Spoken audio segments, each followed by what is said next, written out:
One cold evening, a young girl named Lily decided to take a walk through the nearby forest. She had heard strange stories about the forest, but she didn't believe them. The villagers often talked about eerie whispers and ghostly figures that roamed the woods at night. But Lily, curious as always, felt brave and didn't mind the warnings. As she stepped deeper into the forest, the trees grew thicker and the air turned colder. The sound of birds and leaves rustling was replaced by an odd silence. Lily felt a chill crawl down her spine. Suddenly, she heard a soft whisper from somewhere behind her. It was faint but clear. Lily ... Come closer. Lily stopped in her tracks, her heart racing. She looked around, but all she could see were shadows in the darkening woods. She called out, "Who's there?" But the only answer was another whisper. "Come closer." Lily, her curiosity got the best of her, and she followed the voice. With every step she took, the whispers seemed to get louder, as if they were guiding her deeper into the forest. The air was thick with an uneasy energy. Soon, the trees opened up to reveal an ancient stone well. The whispers were now all around her, like 100 voices whispering secrets in her ear. Lily stood at the edge of the well, staring into the dark hole that seemed to go on forever. The whispers were louder now, almost like they were calling her name. Lily ... Come closer, she heard again. But this time it was not a whisper, it was a soft, inviting voice. She felt an irresistible urge to lean over the well and look inside. As she moved closer, her fingers brushed against the cold stone, and the whispers grew frantic. "Don't look down," a voice suddenly screamed. But it was too late. Lily peered into the well, and in the darkness she saw a pair of glowing eyes staring back at her. The whispers stopped. Frozen in fear, Lily stepped back from the well. She turned to run, but the forest seemed different now. The trees looked taller, and the shadows stretched longer. The whispers were replaced by a low, rumbling growl echoing through the woods.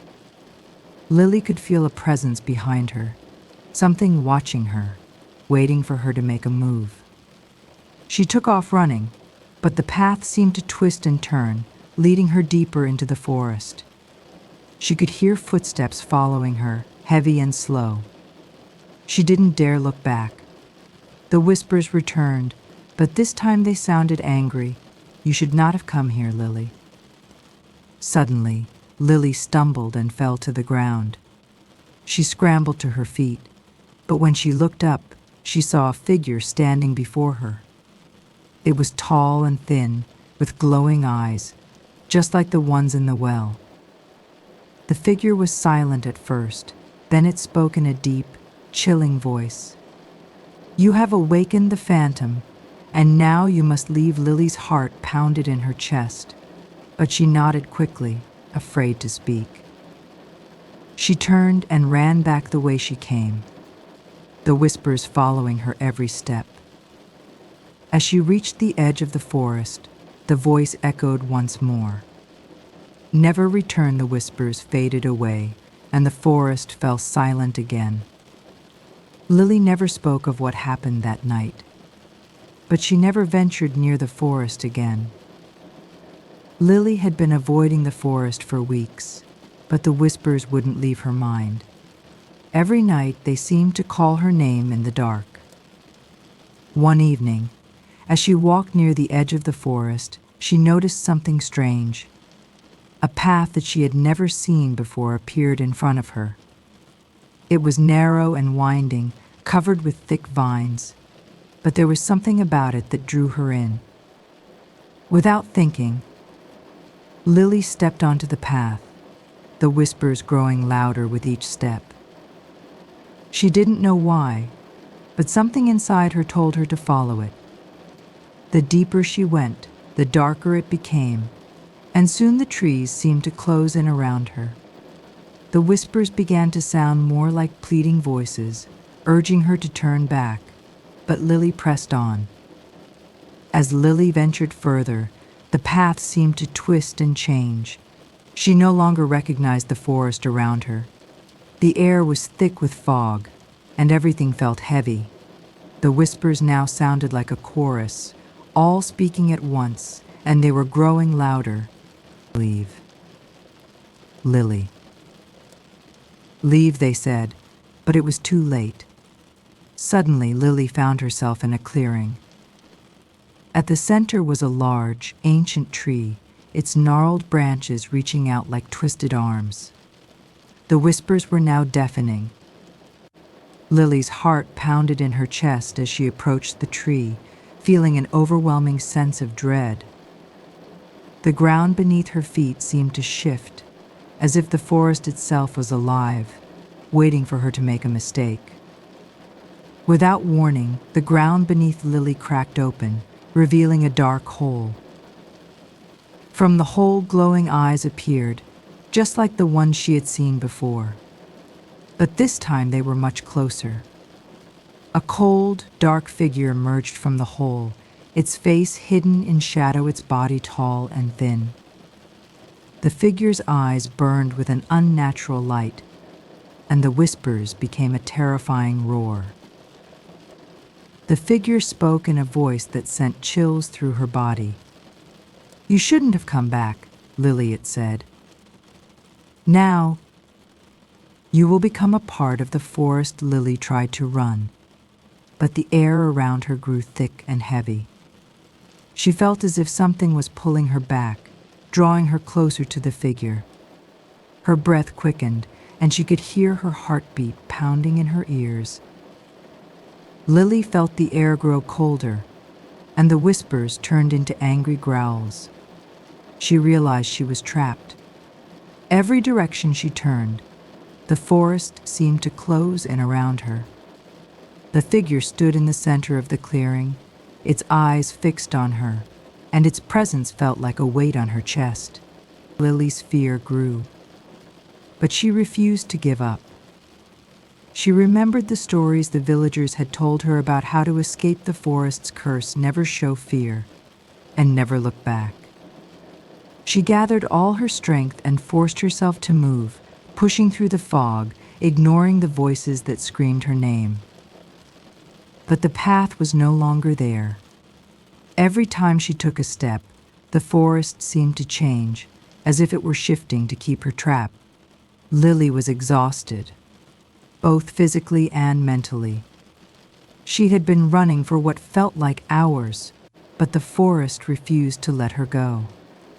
Suddenly, she heard a voice, soft and calm.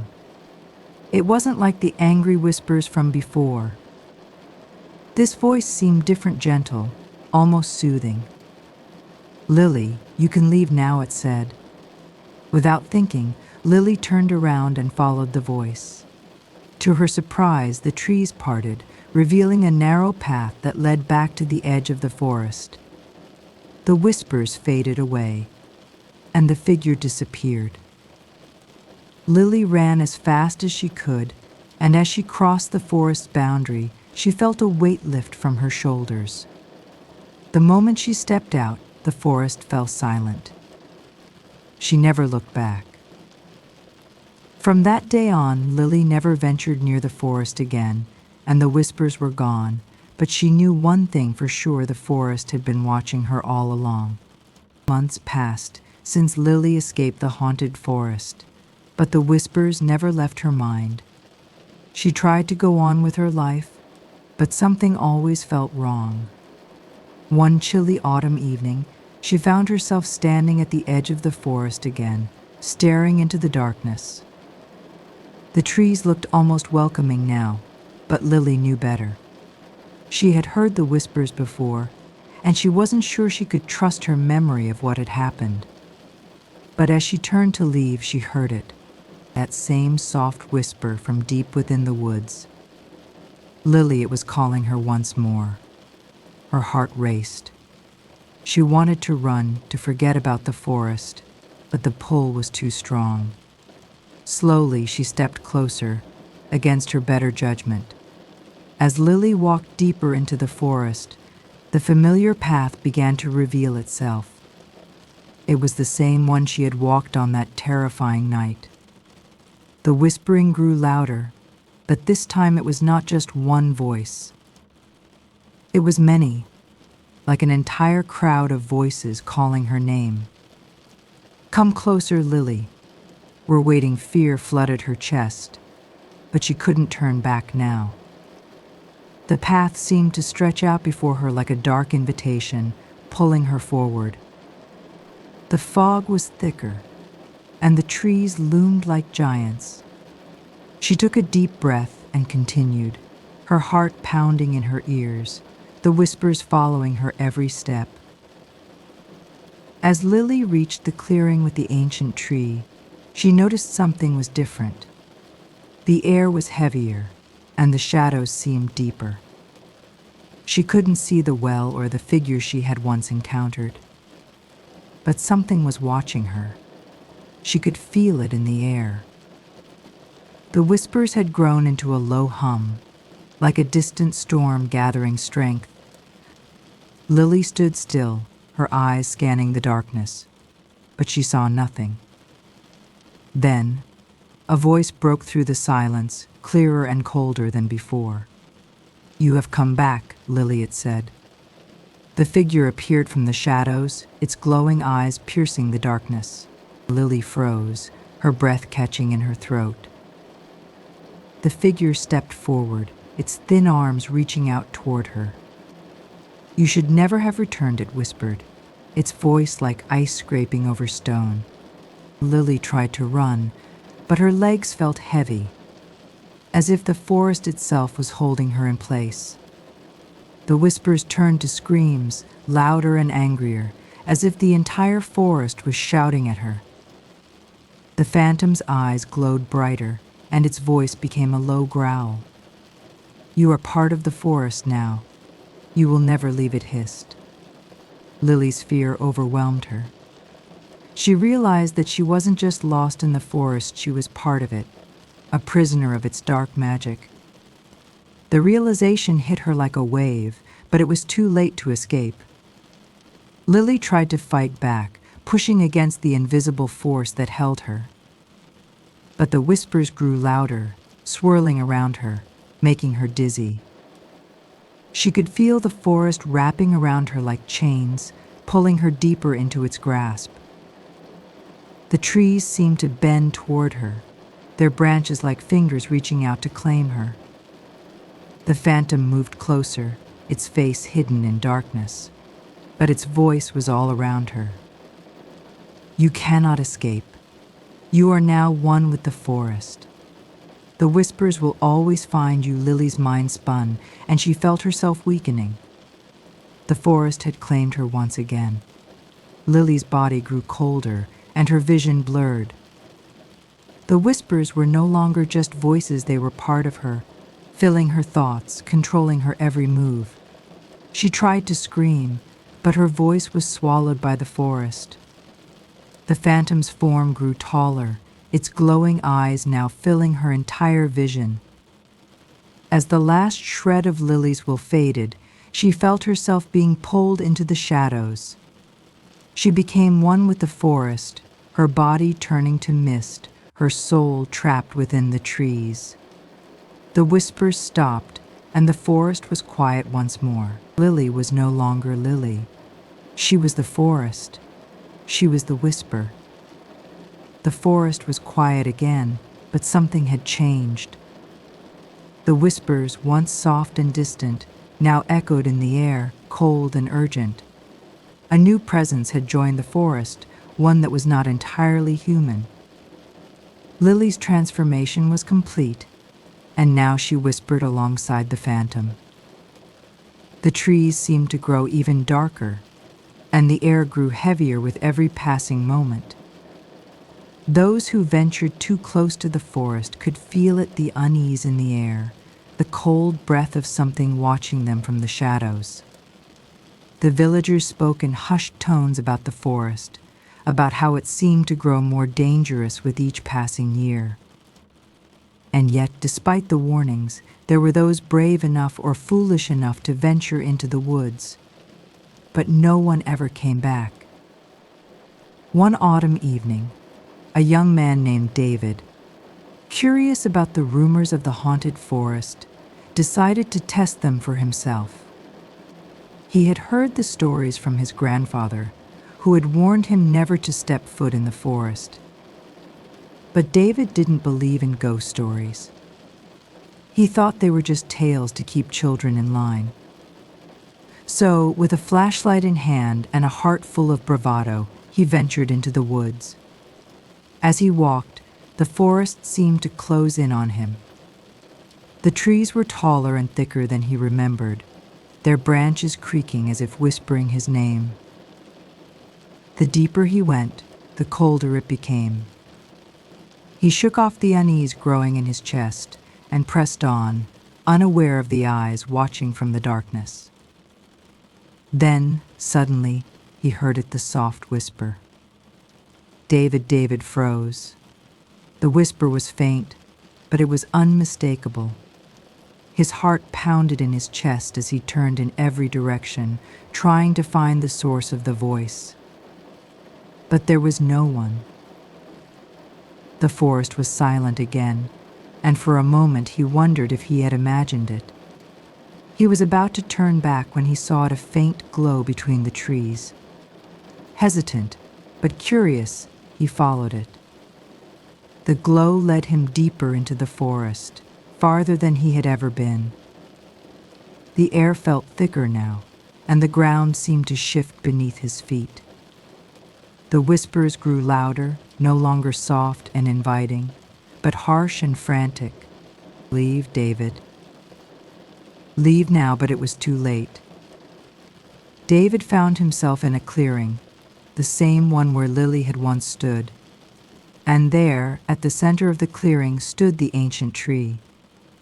David tried to back away, but the forest seemed to trap him. The trees were closing in, blocking any escape.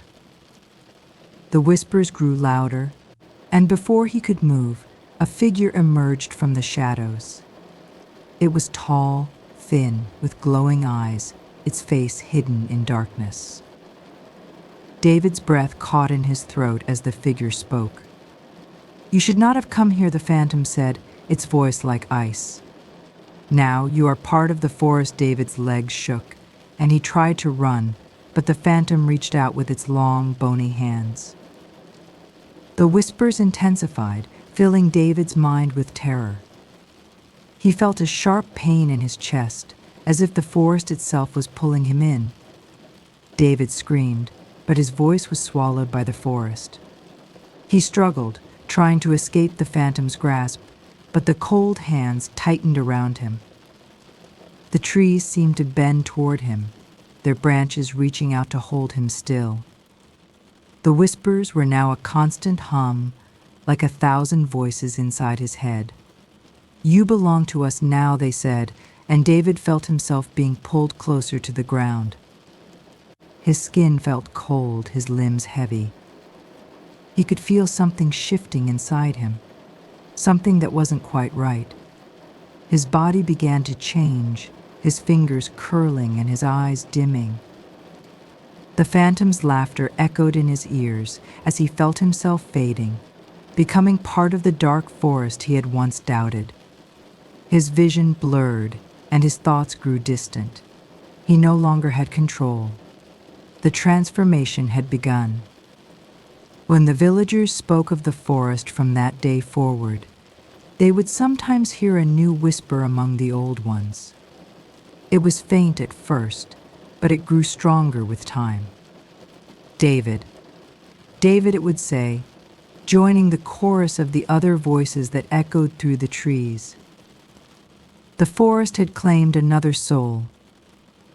And deep within the forest, Lily, now part of the darkness, watched as the new whispers joined the rest.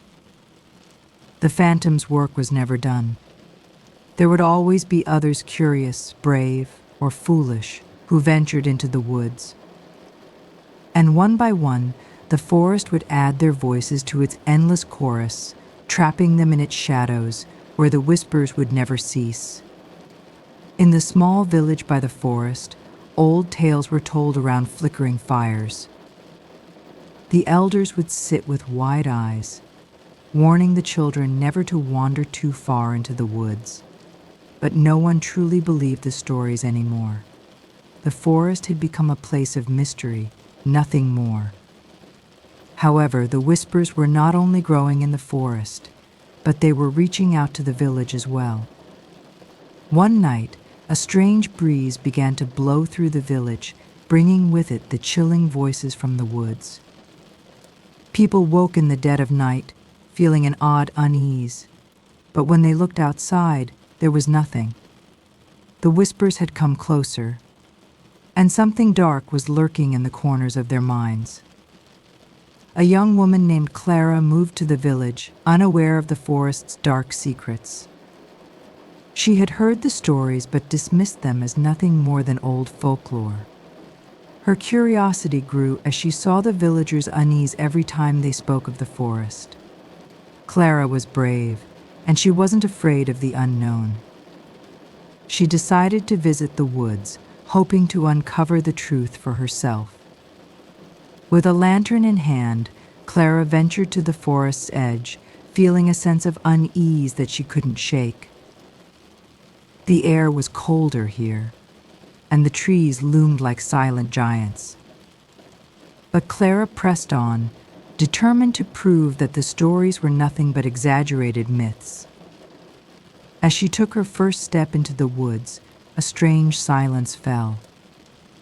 The whispers had stopped until she heard her name.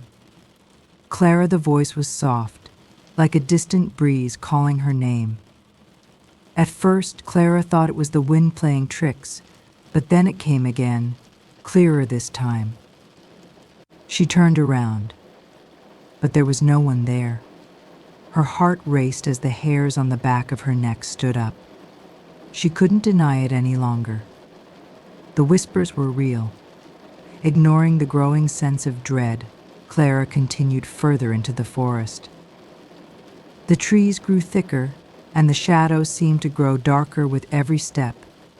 She heard the voices again, only now they were louder, more insistent. "Clara, come closer." We are waiting. The coldness in the air seemed to bite at her skin, but she couldn't stop herself. Something was pulling her forward. As Clara ventured deeper into the forest, she began to notice something strange. A hidden path, barely visible beneath the thick roots of the trees, appeared in front of her. It was as if the forest was guiding her, drawing her closer to something she couldn't understand.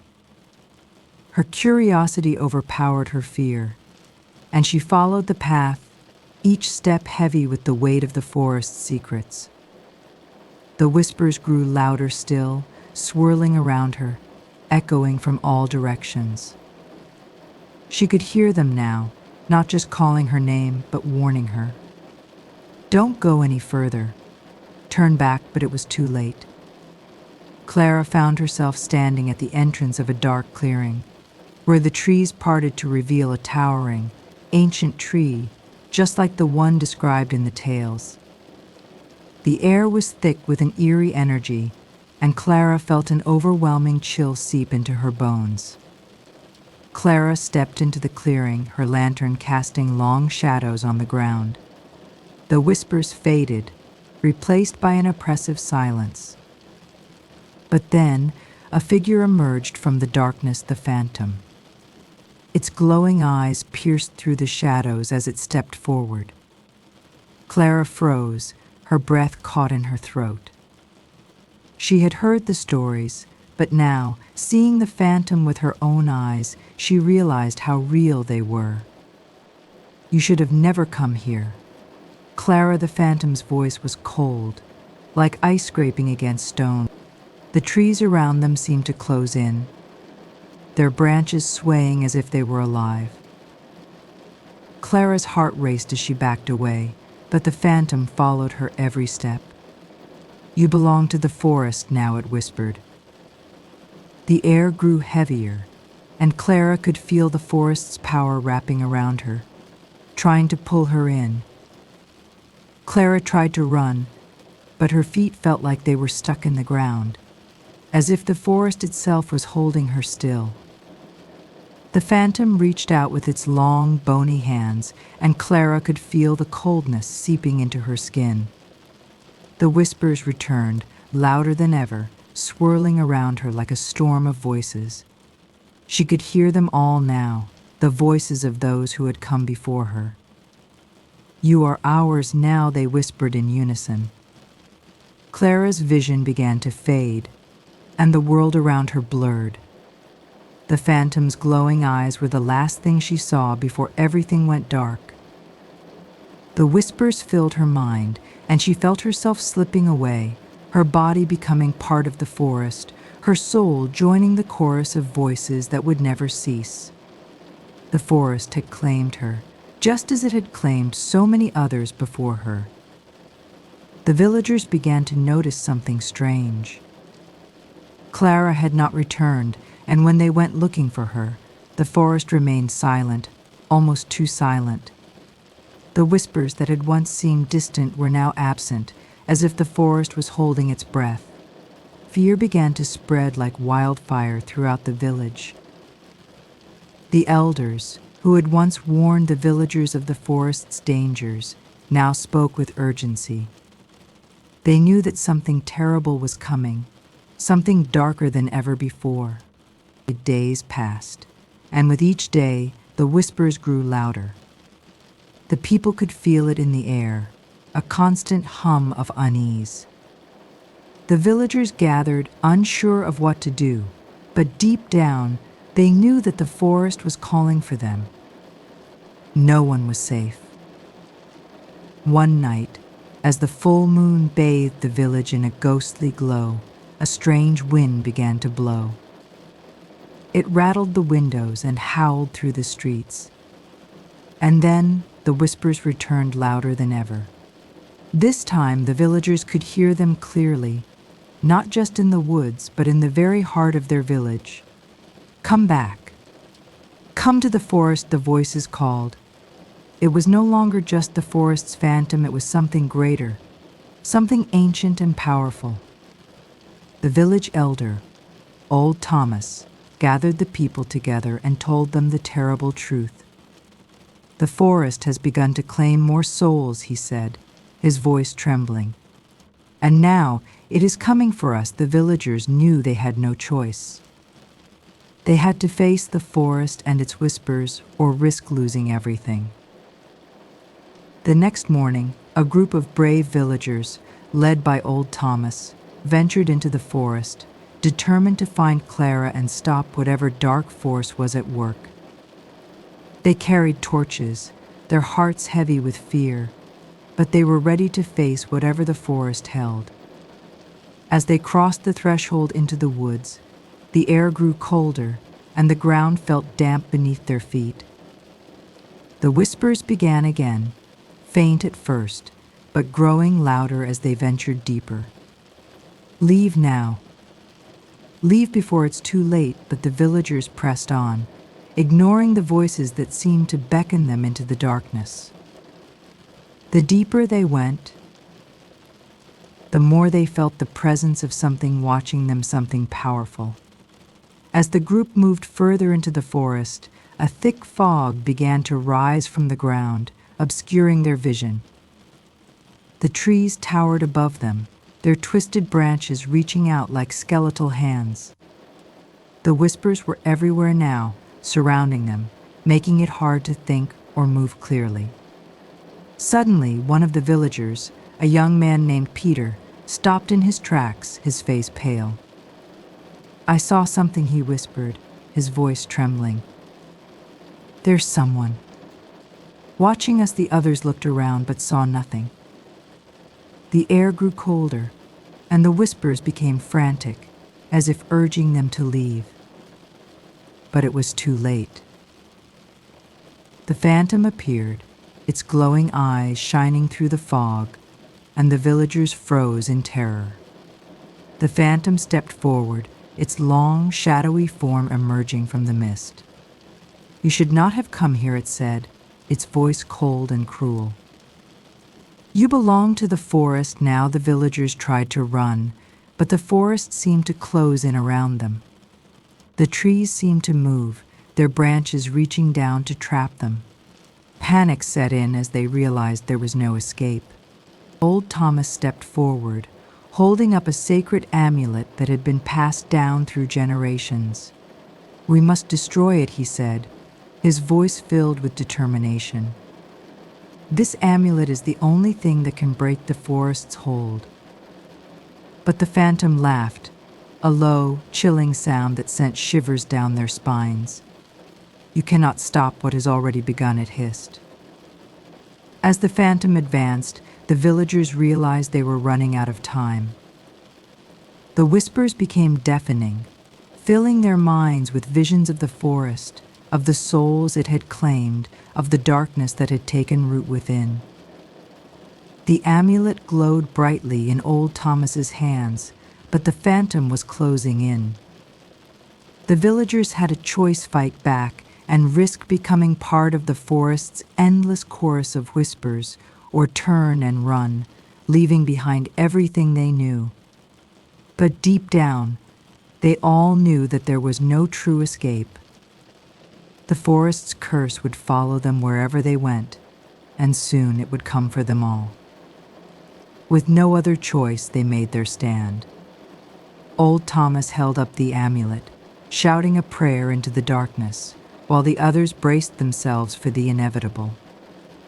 The phantom let out a howl of fury as the amulet's light grew brighter, and for a brief moment it seemed as though the forest would fight back. The forest's fate was uncertain, but the villagers' battle had just begun. The phantom had not yet been defeated, and the whispers would always return. The light from the amulet flickered as the phantom stepped forward, its dark form becoming clearer with each passing moment.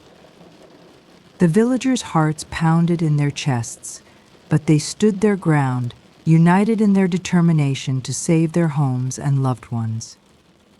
Old Thomas held the amulet high, its glow growing brighter and more intense as he chanted words that had been passed down through generations. The phantom's eerie laughter echoed through the forest.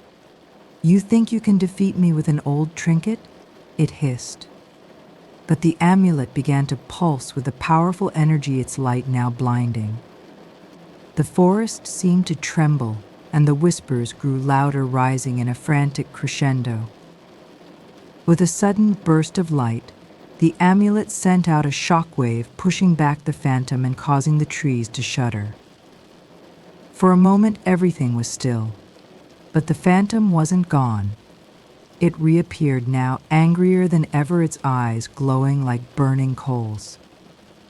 The phantom lunged toward the villagers, its form shifting like a shadow in the mist.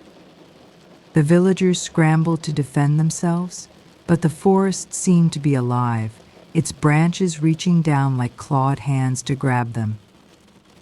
The whispers were deafening now, swirling around their minds, making it difficult to focus. Clara's face appeared in the mist, her eyes wide with fear.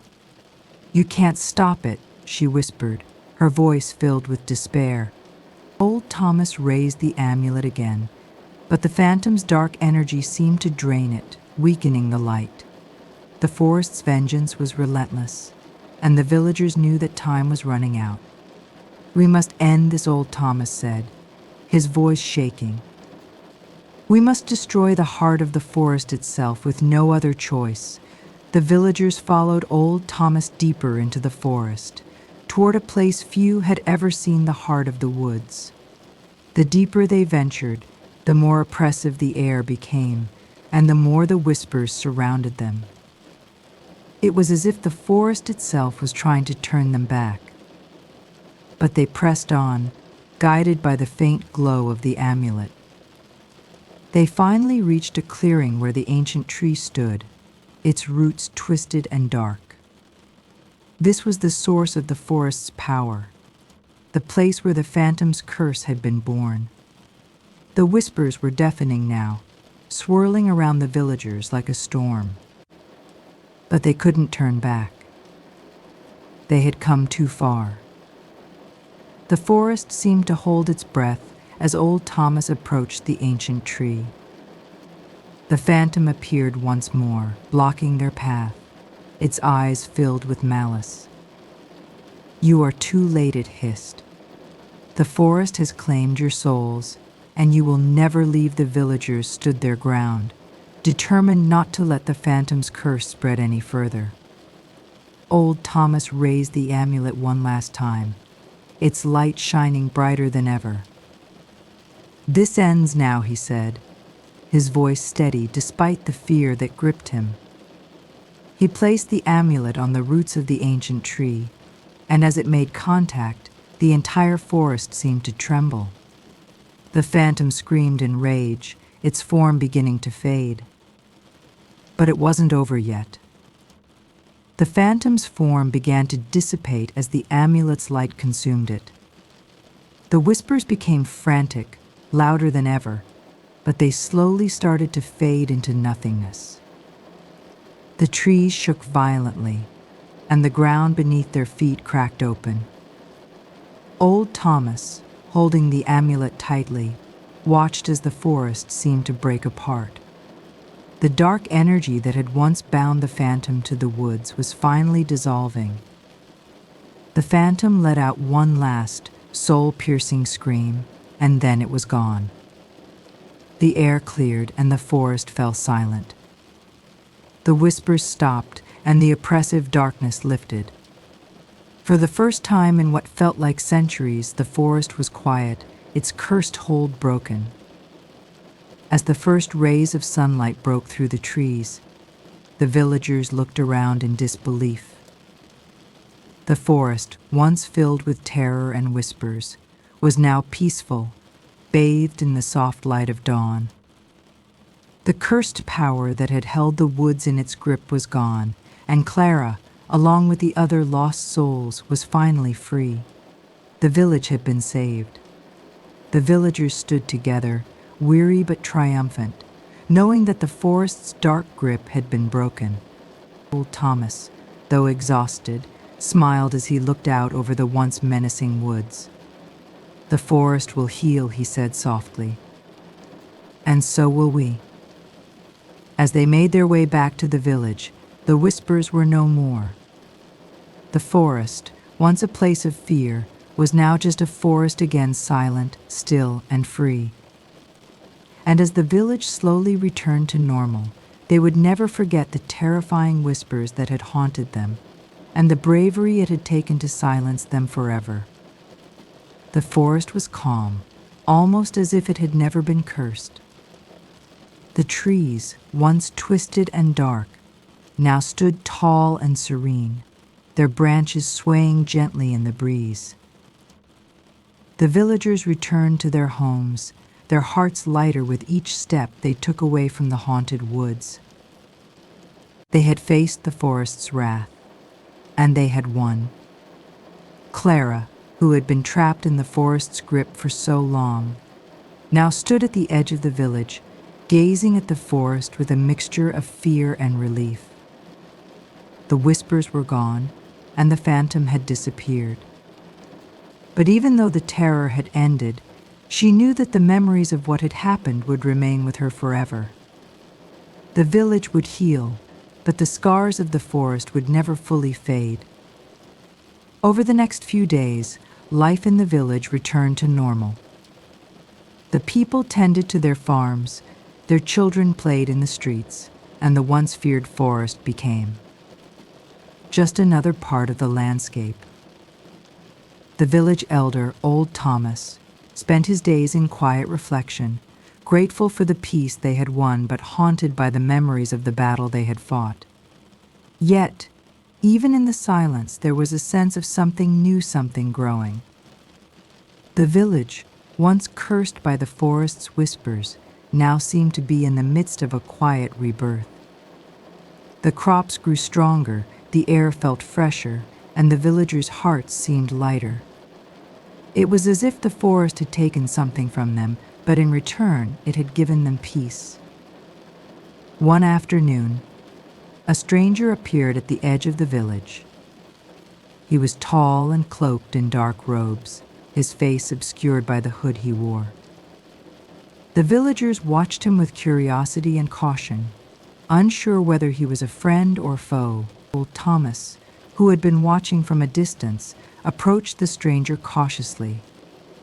"Who are you?" he asked, his voice wary but kind. The stranger lowered his hood, revealing a face that was both familiar and strange, a man who looked like he had lived for centuries, yet his eyes held the wisdom of someone who had seen far more than he should have. "I've come to see the forest," the man said simply.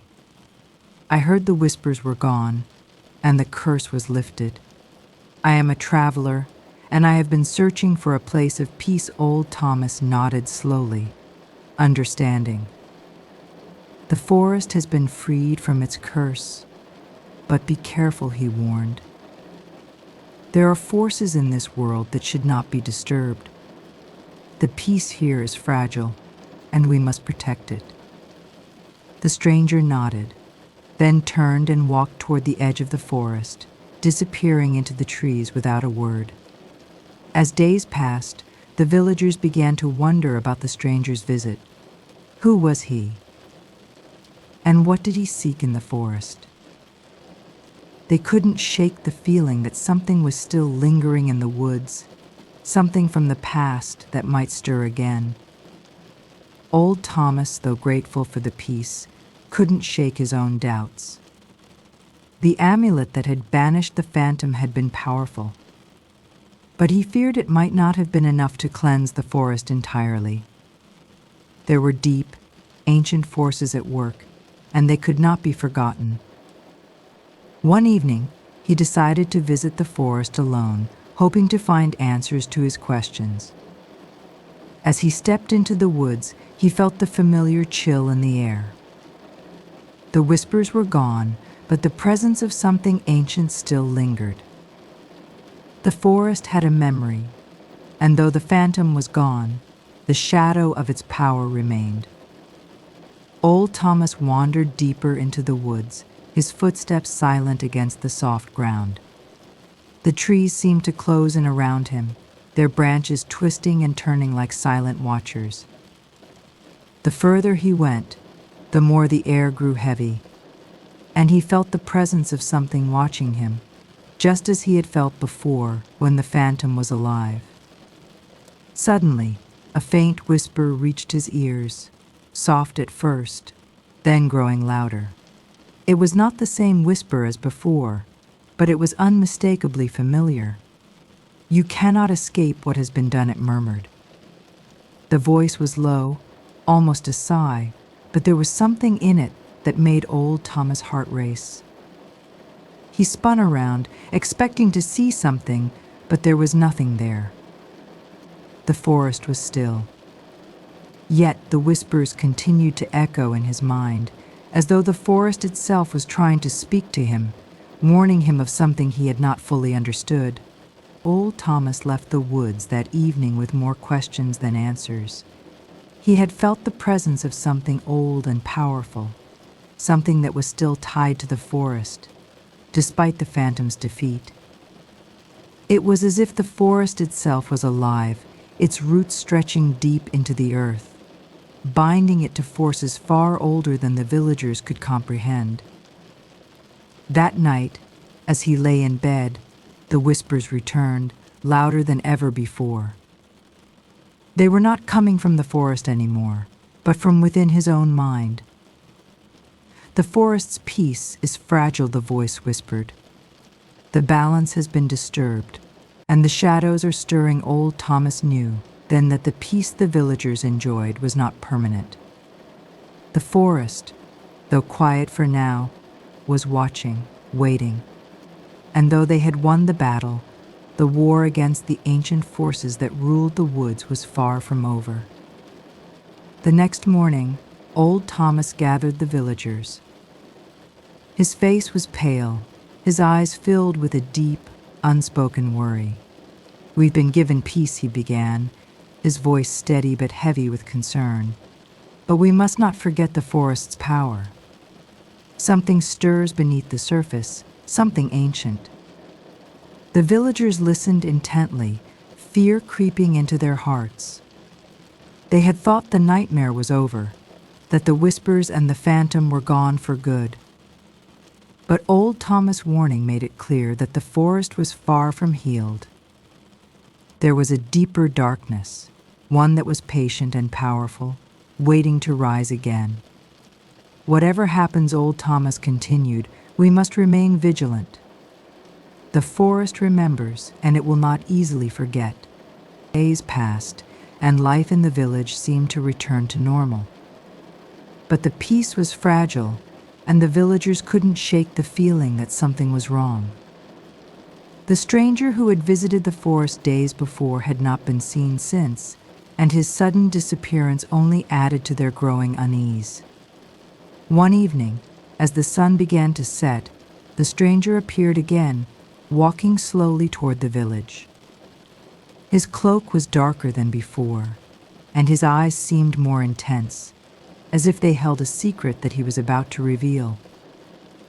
The villagers watched from their windows, their curiosity mingled with fear. Old Thomas, who had been preparing for the worst, stepped out to meet him. "What do you seek in the forest?" Thomas asked, his voice firm but with an edge of suspicion. The stranger's gaze was cold, his lips curling into a faint, almost sorrowful smile. "I seek the heart of the forest," he replied quietly, "the one place where the true power lies, and I believe it is not finished yet." The stranger's words hung in the air, unsettling the villagers. Old Thomas' suspicions grew, and he knew he could not let the stranger venture into the forest alone, especially with the dark energy still lingering there. "You will not find what you seek," Thomas warned. "The forest has been disturbed enough," but the stranger only shook his head. "The disturbance is not over. It has only begun with that." He turned and walked back toward the forest, vanishing into the trees without another word. The villagers could only watch, unsure of what to do, but knowing deep down that they had to follow. That night, old Thomas gathered a small group of the bravest villagers. They set out into the forest, guided by the dim light of lanterns. The whispers had returned, faint at first, then growing stronger the deeper they ventured into the woods. As they approached the heart of the forest, the air grew thick with unease. The ancient tree that had once been the source of the phantom's power now seemed more alive, its gnarled roots twisting like serpents beneath the ground. It was as if the forest itself was aware of their presence. The stranger was there, standing in front of the tree, his back turned to them. He seemed to be waiting for them. "You're too late," he said softly, his voice carrying a strange, almost hypnotic quality. "The forest has already chosen its path." Old Thomas stepped forward, trying to keep his voice calm. "What do you mean? What do you mean? What are you trying to do?" The stranger turned to face him, his eyes glowing faintly in the dark. "The forest's curse has not been lifted. The phantom was but a shadow of a greater power.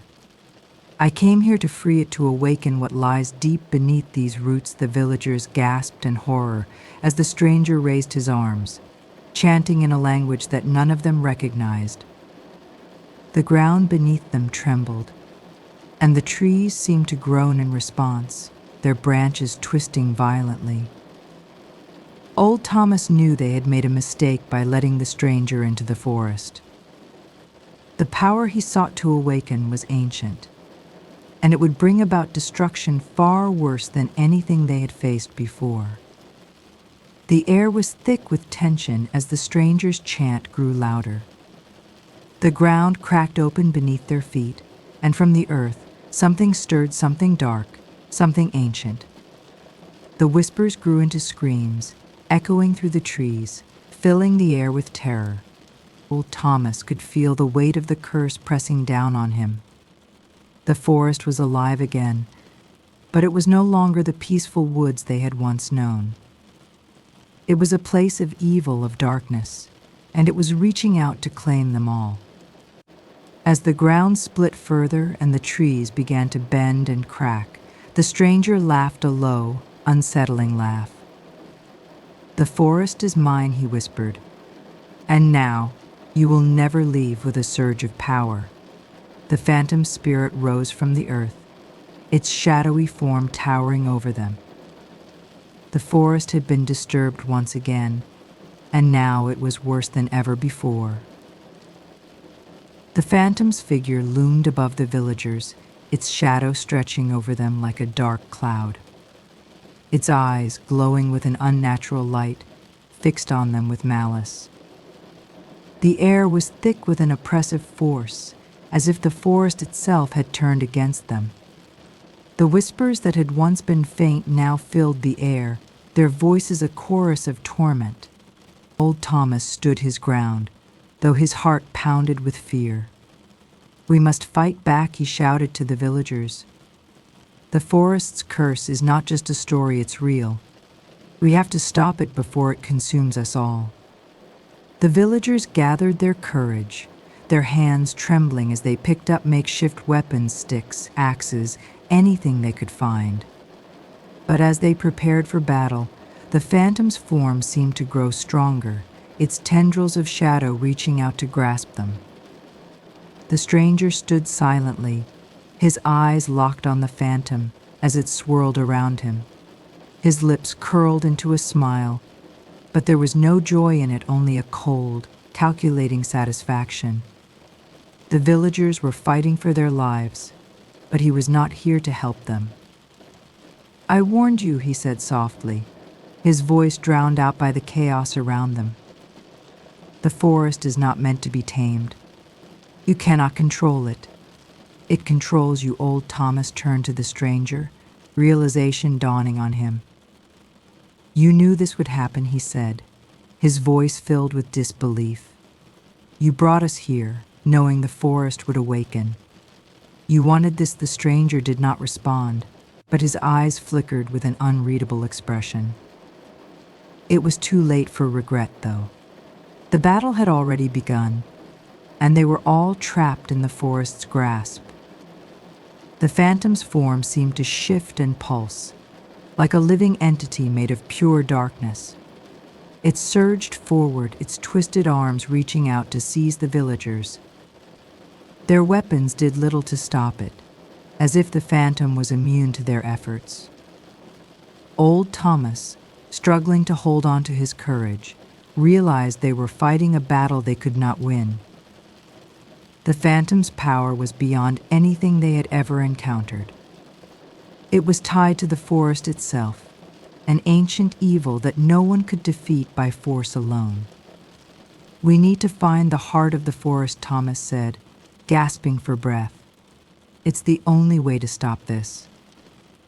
But as he spoke, the forest seemed to grow more hostile. The trees closed in, their branches grabbing at the villagers, pulling them back. The phantom's presence grew stronger, and it seemed as though they were losing ground with every passing second. Old Thomas knew there was only one place where the heart of the forest could be found: the ancient tree at the center of the woods. But that tree was not a simple object of nature. It was the source of the forest's power, its dark magic flowing through its roots and branches.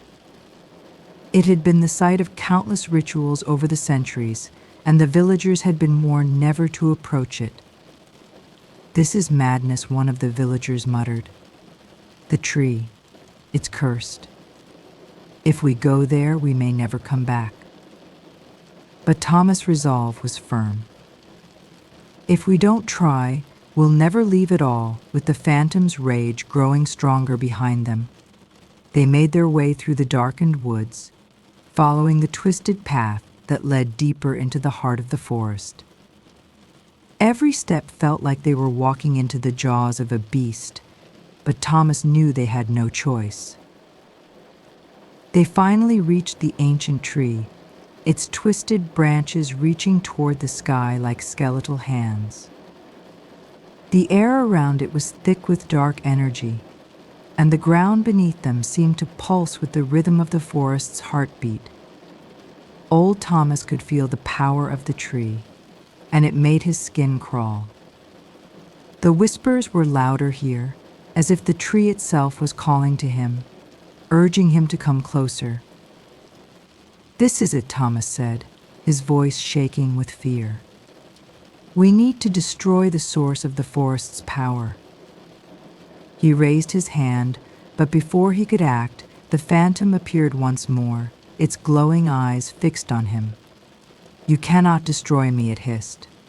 "I am the forest." "I am its heart." As the phantom reached toward them, the ground beneath their feet began to shake. The roots of the ancient tree stirred, rising up like serpents, and the villagers had to fight to stay on their feet. In that moment, a voice echoed through the air, faint but clear. It was the voice of Clara, who had been lost to the forest long ago. "You have the power to choose," her voice whispered. "The forest will not give up easily, but you can decide its fate. Destroy the heart, or give in to its power." Old Thomas glanced at the villagers, his heart torn between fear and determination. The power of the forest was overwhelming, but Clara's voice had given him hope. If they destroyed the heart, they might stop the phantom's reign of terror, but at what cost? The phantom's figure loomed over them, its dark tendrils reaching for their souls. They had only moments to make their choice, fight until the end or surrender to the forest's eternal darkness. The villagers stood frozen, paralyzed by the weight of the decision before them. The phantom hovered like a dark storm cloud, its eyes burning with malice, while the roots of the ancient tree writhed on the ground, as if waiting for their command. Old Thomas felt a surge of desperation. The whispers of Clara's voice echoed in his mind, urging him to act. "We must destroy the heart," he whispered to the villagers, though fear gnawed at his resolve. "It's the only way." The phantom's laughter rang out, cruel and mocking. "You think you can stop me?" it hissed, its voice like the rustling of dead leaves. "You are nothing against the forest's power." But despite the phantom's words, the villagers knew they had no other choice. The forest had already taken so much from them. Now, it was time to reclaim their freedom. With a collective breath, Old Thomas and the villagers raised their weapons high, aiming at the heart of the tree. The air crackled with energy, as if the very forest was resisting their every move. But they pushed forward, determined to end the nightmare once and for all. The first strike was weak, barely grazing the bark of the ancient tree. But it was enough to send a shockwave through the ground, and the phantom shrieked in fury. It lunged forward, its shadowy form distorting and shifting as it tried to stop them. Old Thomas struck again, this time harder, with all his strength. The tree groaned, its roots snapping and shifting violently. The phantom screamed, its form flickering, as if it were losing its hold on the forest's power. With the heart of the forest under attack, the phantom began to thrash wildly. Its form split into several dark shapes, each one reaching out like a clawed hand, trying to stop the villagers from reaching the tree's core. "You cannot defeat me," the phantom howled. "I am the forest, and the forest will never die." But Thomas and the villagers did not falter. Their hearts were filled with both fear and hope, and with every blow they struck, the phantom's power seemed to weaken. The ground trembled as the roots of the tree began to retreat, no longer fighting them. It was as if the forest itself had realized its reign of terror was coming to an end. But even as the phantom's power faltered, it grew more desperate, more furious. The air around them grew heavier, and the trees began to shake as if reacting to the destruction. The phantom's screams echoed in the night, twisting through the forest like a great wind.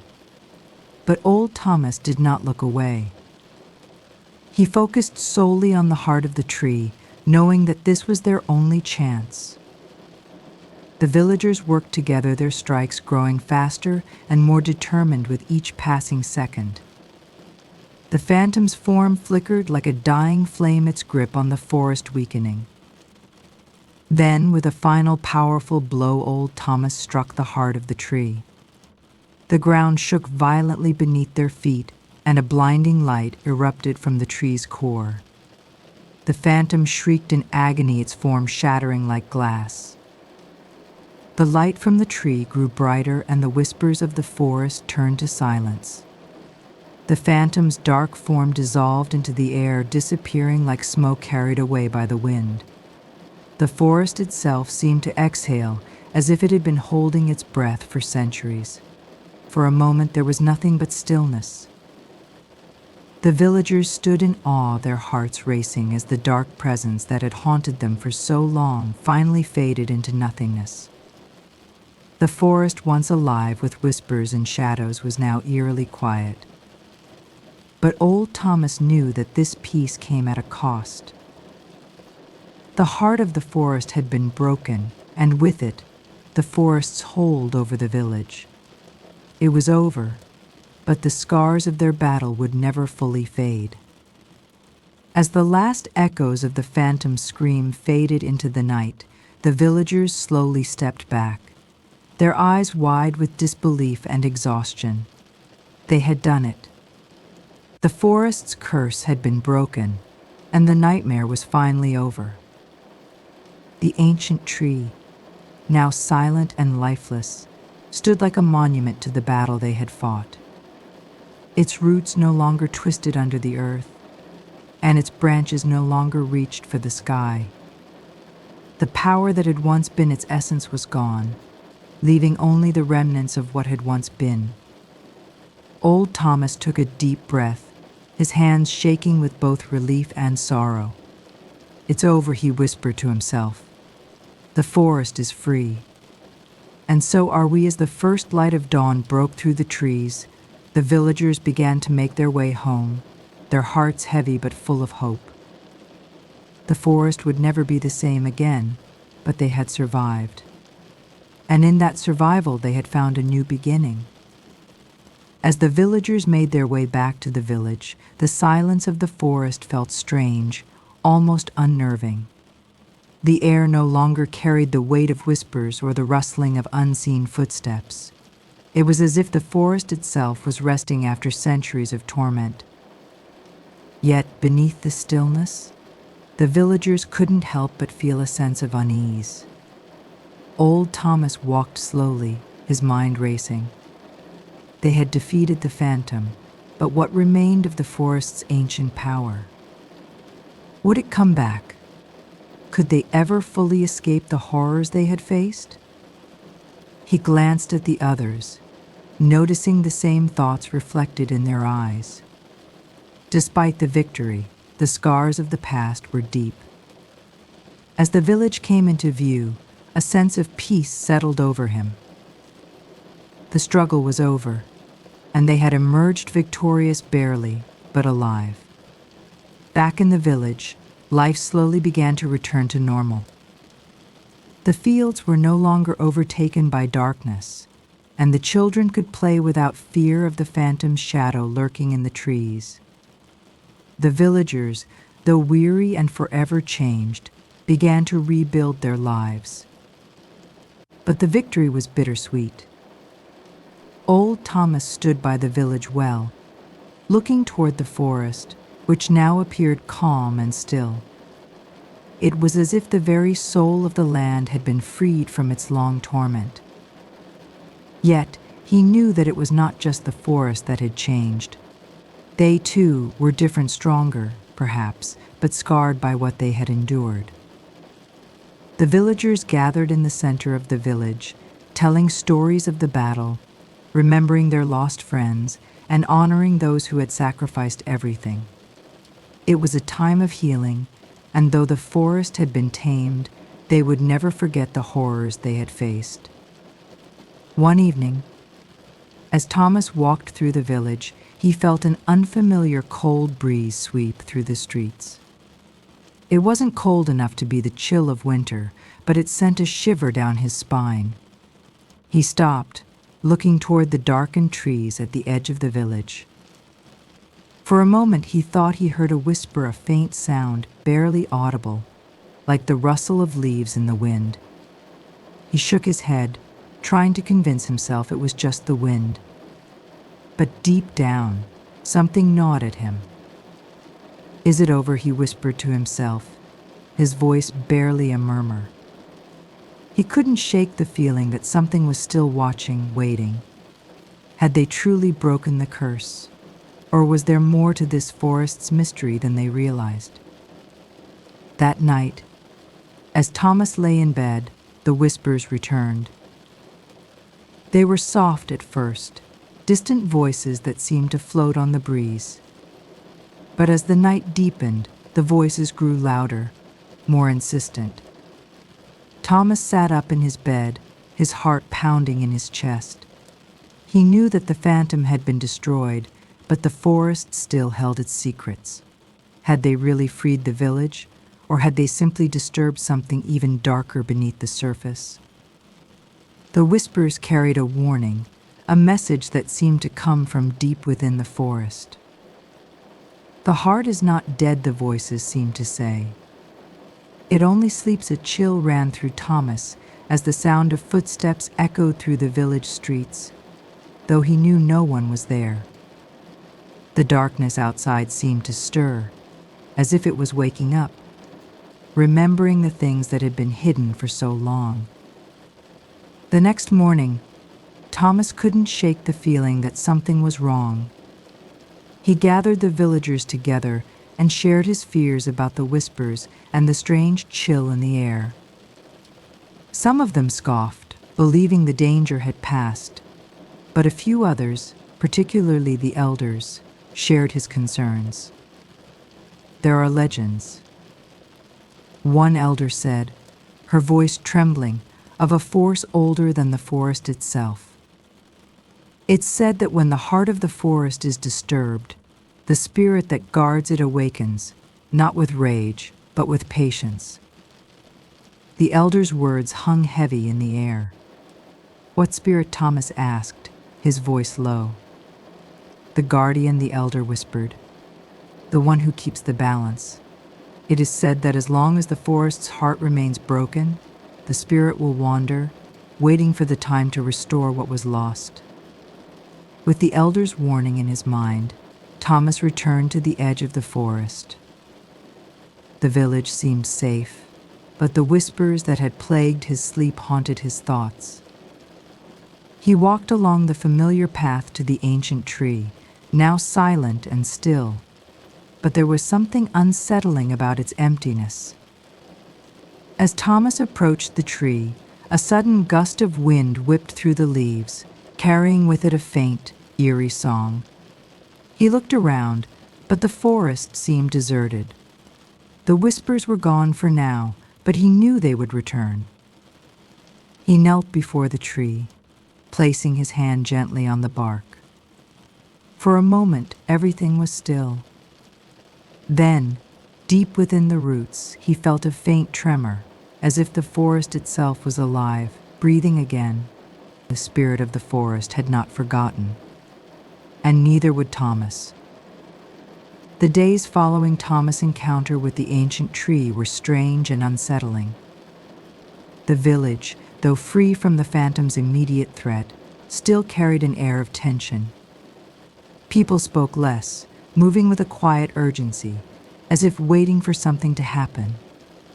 Thomas, still uneasy, began walking to the edge of the forest every day, his steps heavy with dread. The whispers had faded, but he couldn't forget the strange tremor he had felt in the roots. Something deeper, darker, seemed to be lurking beneath the surface, watching, waiting for the right moment.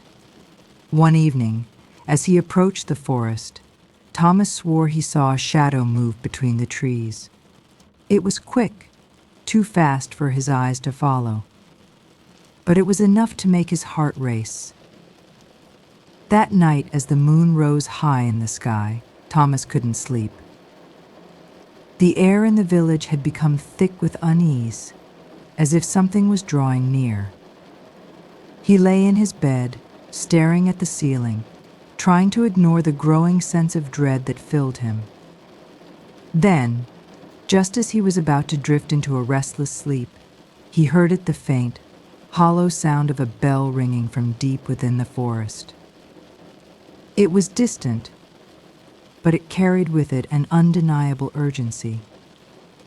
Thomas sat up, his heart pounding in his chest. The bell tolled again, louder this time. It was a sound he had never heard before, yet it felt hauntingly familiar, as if it had been calling to him for years. The next morning, Thomas met with the village elder again. He shared his troubling experiences, the shadow in the forest, the strange tolling of the bell. The elder listened intently, her face pale as she spoke. The bell. It is the call of the forest's guardian, she said quietly. When the heart of the forest is broken, the spirit stirs, but it does not awaken fully.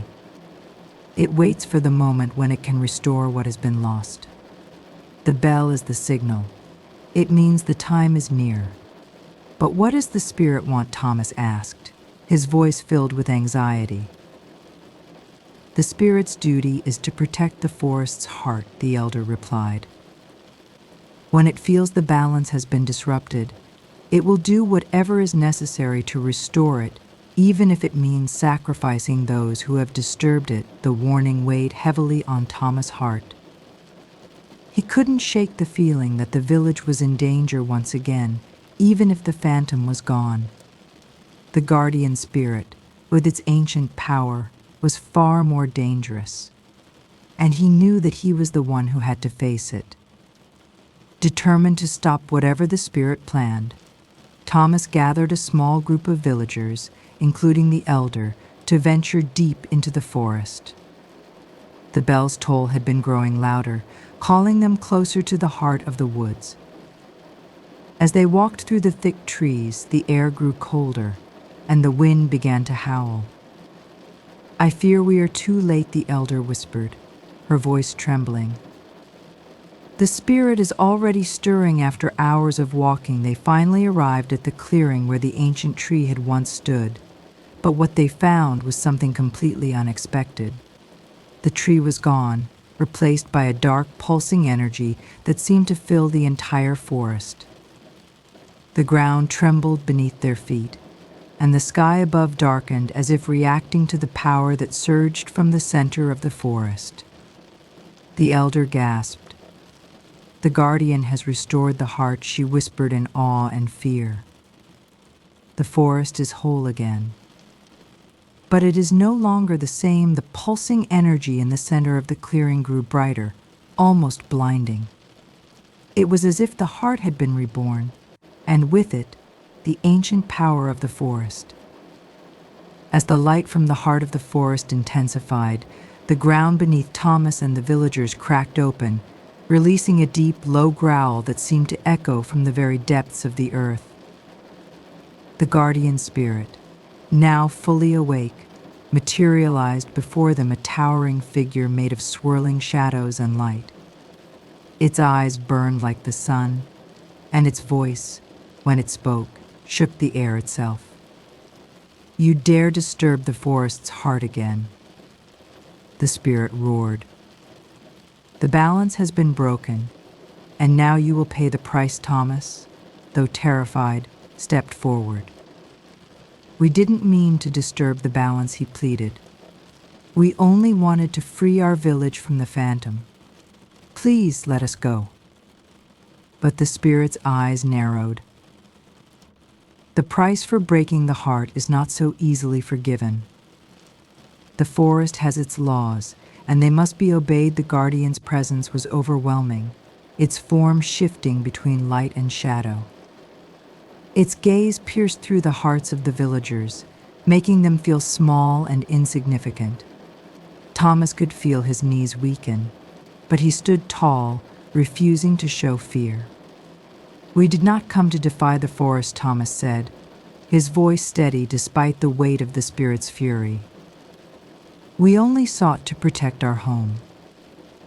"We beg for your mercy," the spirit's form flickered, as though considering his words. For a long moment, the clearing was silent, save for the sound of the wind rustling through the trees. The villagers held their breath, unsure of what would come next. Finally, the spirit spoke. "Mercy is not given lightly," it said, its voice a low, rumbling growl. "But perhaps you can redeem yourselves, Thomas of the village. Prove that you understand the forest's heart. Show me that you respect the balance." The villagers stood frozen as the spirit's words echoed through the clearing. Thomas, though filled with dread, knew this was their only chance.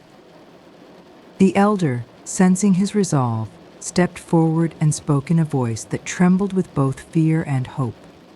"What must we do to prove ourselves?" she asked. The guardian's eyes narrowed as it focused on Thomas. "The forest's heart is broken. You will mend it, or the forest will consume everything you know. You must find the lost essence of the heart. It lies within the depths of the dark woods, where no one dares to go." Thomas's heart sank. The dark woods had always been a place of forbidden legends, a place where no one had returned from. "You will face trials that will test your very soul," the spirit warned. "Only those who understand the true balance of the forest can succeed. Fail, and your village will be no more without hesitation." Thomas agreed to the task. There was no other choice. The villagers had to try, for their home and for the future. The elder gathered a small group, including Thomas, and together they ventured into the dark woods, guided only by the faintest whispers of the wind. The trees here were older, their trunks twisted and gnarled, their branches so thick that they blocked out most of the light. The air was heavy, thick with the scent of damp earth and decaying leaves. The further they ventured, the darker and colder it became. "It's as though the woods are alive," one of the villagers muttered nervously. "I can feel its eyes on us," but Thomas remained focused. He couldn't afford to be distracted now. As they moved deeper into the dark woods, a strange fog began to roll in, thickening the air until it was nearly impossible to see. The trees seemed to close in around them, and every step felt like it was leading them further away from the safety of the village. Suddenly the fog parted, revealing a large stone archway covered in moss. In the center of the archway was a large stone tablet inscribed with ancient symbols. The elder stepped forward, her eyes wide with recognition. "This is the first trial," she said softly. "The forest's guardians left this to test those who would seek the heart. We must decode the symbols to continue." Thomas and the others gathered around the tablet, staring at the intricate carvings. The symbols were foreign, but something about them seemed familiar. As Thomas traced his fingers over the markings, a strange warmth filled his chest. Thomas closed his eyes for a moment, the warmth spreading through him like a gentle flame. Suddenly, the symbols seemed to come alive in his mind. He began to whisper the words aloud, his voice uncertain, but growing stronger with each syllable. As he spoke, the tablet began to glow faintly, and the fog around them began to lift. The heavy air seemed to lighten, and the oppressive feeling that had weighed on them began to fade. "Balance," Thomas whispered, his voice gaining confidence. "The key is balance. The heart can only be healed when the light and dark come together at his words. The stone archway rumbled, and the tablet shifted to reveal a hidden path leading further into the woods. The elder smiled, though her face was lined with worry. You've solved the first trial, Thomas, but the hardest challenges are yet to come. With the path now clear, the group continued onward, their steps more certain, though their hearts still weighed heavy with the unknown dangers ahead. The woods seemed to watch them, its secrets hidden beneath the dense foliage, waiting to be uncovered. As they pressed forward, Thomas could feel the presence of the spirit lingering, its gaze ever watchful. He knew they had only just begun their journey, and that the true test of their strength was still ahead. But with each step, Thomas felt more determined. The forest had given him a chance to restore balance, and he would not waste it. For the sake of his village, and for the sake of the forest, he would face whatever trials lay ahead. The whispers of the forest seemed to grow louder, urging them forward into the unknown. As the path stretched before them, the group walked in silence. The eerie stillness of the forest seemed to swallow their words, leaving them with nothing but the sound of their footsteps and the occasional rustle of leaves. Thomas couldn't shake the feeling that something was following them, watching their every move from the shadows. Suddenly, they came upon a clearing where the trees formed a perfect circle. In the center, there stood an ancient stone altar, covered in moss and vines. The elder stepped forward, her eyes filled with both awe and fear. "This is the place," she said, her voice barely a whisper. "The second trial. The altar of memories. It is said that here, the past speaks its truths." Thomas felt a chill run down his spine. He had heard stories of such places, where spirits of the past would reveal hidden secrets. The air grew heavy, charged with a strange energy. As they gathered around the altar, a low, mournful sound echoed through the clearing. It was a voice, faint and distant, but unmistakably human. The villagers gasped as the air around them shimmered, and a figure slowly began to materialize before them. The figure was an old man, his face worn with age and sorrow. His eyes, however, were full of pain. He looked at Thomas, as if seeing him for the first time, and spoke in a voice that echoed with regret. "You seek to heal the heart, but you must understand the past," the ghost said. "I was once like you, a seeker of redemption. But my ignorance led to the forest's downfall. It was I who broke the balance, long ago. And now you must pay the price for my mistake." The villagers stood frozen, unsure of how to react. Thomas, his heart heavy with the weight of the ghost's words, stepped forward. "I don't understand," Thomas said, his voice filled with confusion. "What do you mean by breaking the balance? What mistake are you talking about?" The ghost's expression grew more sorrowful. "Many years ago, I came to this forest, believing I could control its power. I thought the forest's heart was mine to take. I was wrong. In my greed, I unleashed the darkness that now threatens this land. The balance was shattered, and the spirit was forced to awaken. The heart's power was no longer pure." Thomas's mind raced. The weight of the ghost's words hung heavily in the air. He had never imagined the forest's power could be so fragile, so easily broken. But now he understood. The spirit, the phantom. The whispers, they were all part of the forest's ancient balance, and it had been disturbed by those who sought to control it. "You must restore what I took," the ghost continued. "You must face the consequences of my actions. Only then will the forest's heart be whole again." The villagers stood in stunned silence as the ghost's words echoed in their minds. The elder, however, spoke with newfound determination. "We must face this trial, We must restore the balance, no matter the cost. Thomas nodded, his resolve hardening. The path ahead was clear.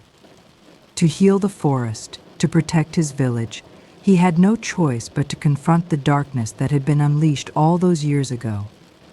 The trial would not be easy, but he was ready. The ghost's form began to fade, and before it vanished completely, it whispered one final warning. Only the brave can restore what has been lost. But beware, the darkness will try to twist your heart. Do not let it take you.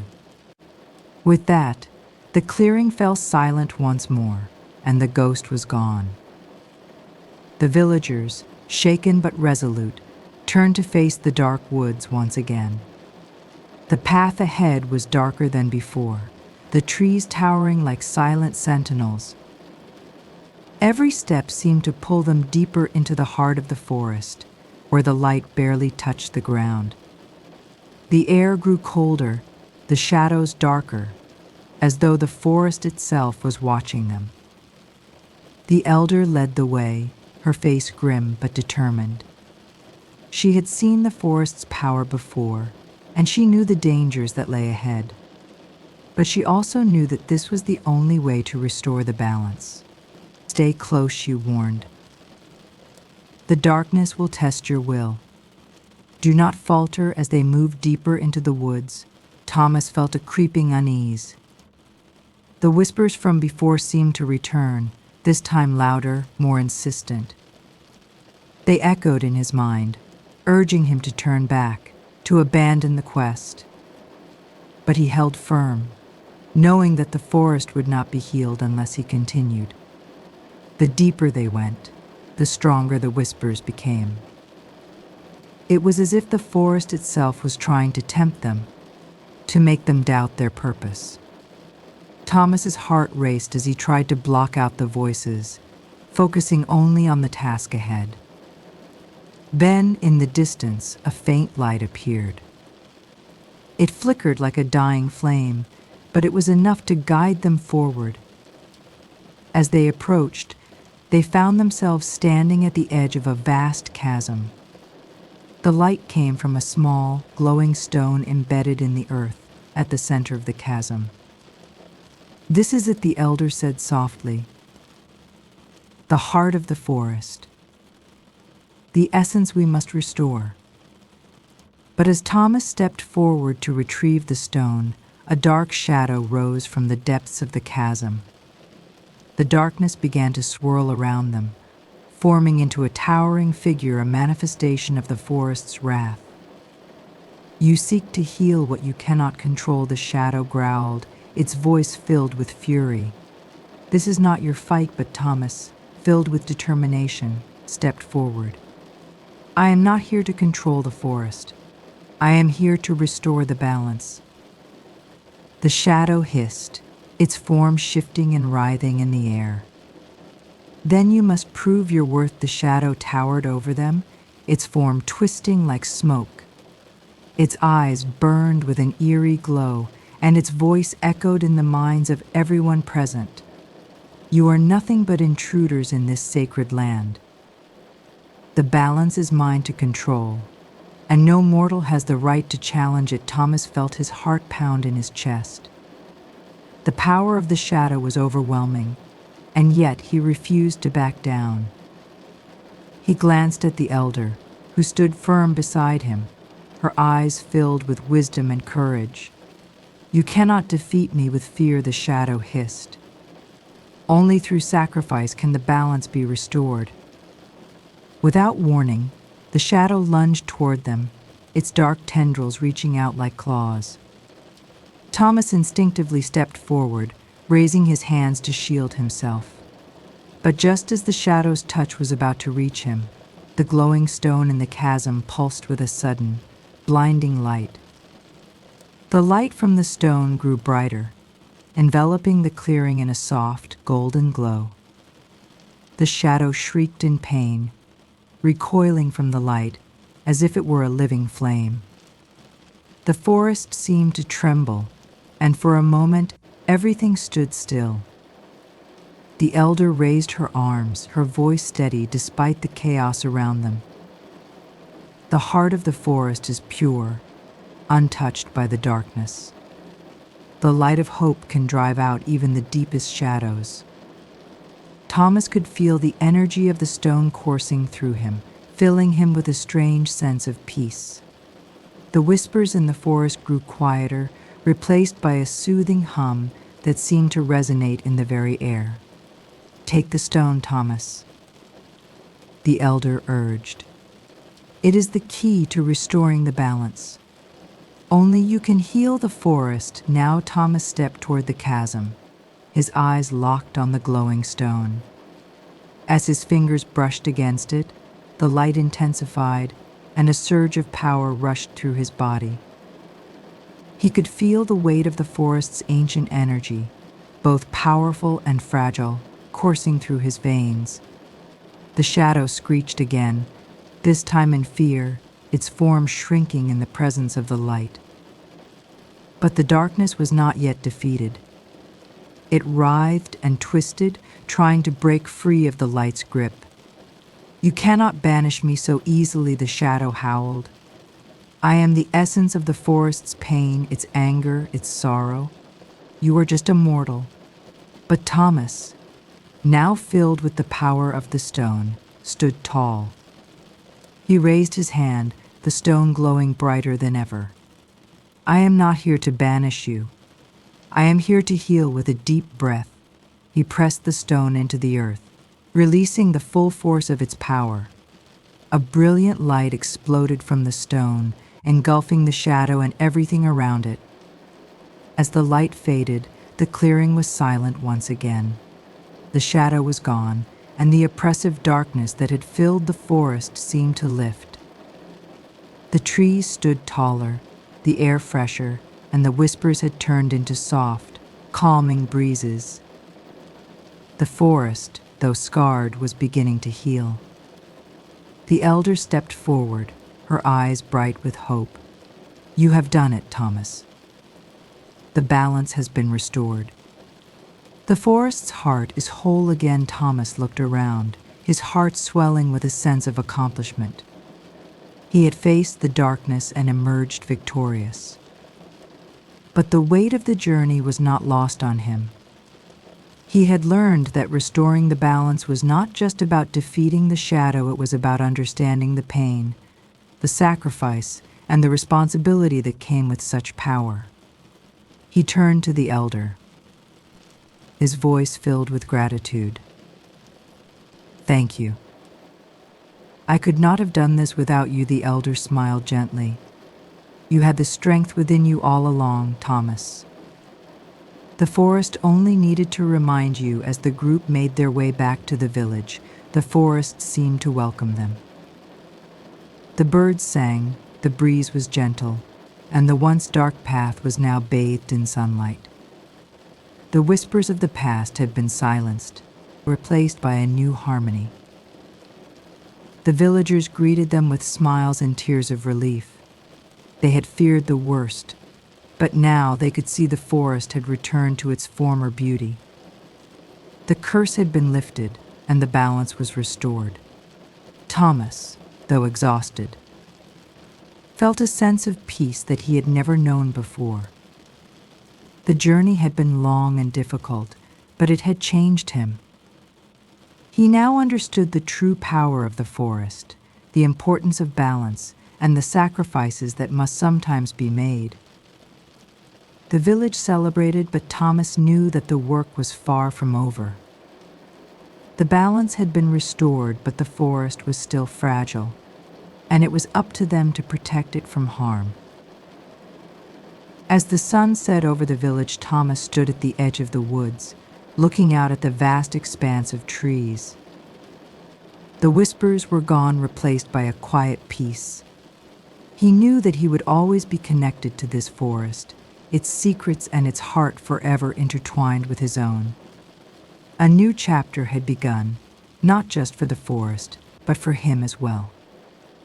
The journey was over, but the lessons learned would stay with him forever. As Thomas stood at the edge of the forest, The evening breeze swirled around him, whispering secrets of the past. He could feel the connection between himself and the land grow stronger with every passing moment. The forest, once dark and threatening, now felt like a place of refuge and renewal. The elder's voice echoed in his mind. Remember, Thomas, the balance is fragile. It will always need a guardian. The forest's whispers are a reminder of its constant need for care. Promise me you will never forget. Thomas nodded solemnly, the weight of the elder's words sinking in. I promise, he whispered, a vow that bound him to the heart of the forest. As days passed, Thomas found himself returning to the forest more often, checking on the trees, the rivers, and the animals. He spent hours walking through the now peaceful woods, feeling the energy of the land pulse beneath his feet. The forest seemed to welcome his presence, as if recognizing that it had found its guardian once again. One evening, as the sun set behind the trees, Thomas heard a rustling in the distance. His heart quickened, a sense of unease creeping over him. The whispers were returning. He rushed towards the sound, his mind racing with thoughts of the shadow's return. But when he reached the clearing, he saw only the familiar sight of the wind rustling through the leaves. It was then that he realized the whispers were no longer warnings of danger. They were messages of guidance, reminding him of his role as the forest's protector. As weeks passed, Thomas uncovered more hidden corners of the forest, places where the light had never touched and the shadows held secrets.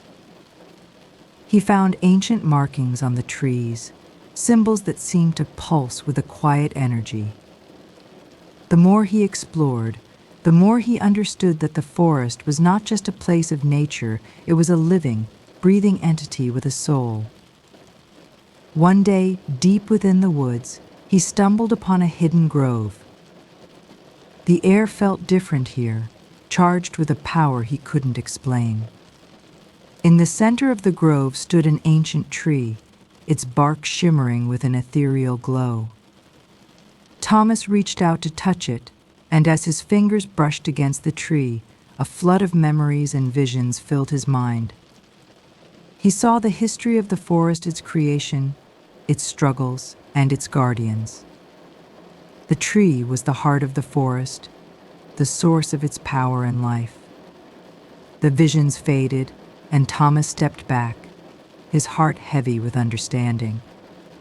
The forest had always been alive, but it had needed someone to remember its past and restore its balance. He had become part of that history, a guardian in his own right. As he looked around the grove, he felt a deep sense of peace.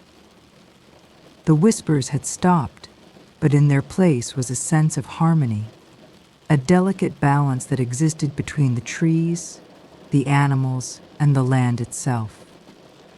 The forest was whole again, and it would continue to thrive as long as it was cared for. Thomas had become more than just a protector. He was now one with the forest, its spirit flowing through him. Just when Thomas thought the forest was at peace, a distant rumble echoed through the trees. The earth trembled beneath his feet, and a cold wind swept through the clearing. Something was coming, a new threat that he had not anticipated. He felt the familiar stirring of the shadows, but this time it was different. The forest was stronger now, and Thomas was ready. The lessons of the past had prepared him for this moment. With the stone's power still in his possession, he knew that he could protect the forest from whatever danger was approaching. He closed his eyes, focusing on the ancient power that had once saved the forest. This time he would stand tall, not just as a guardian, but as a true protector of the land.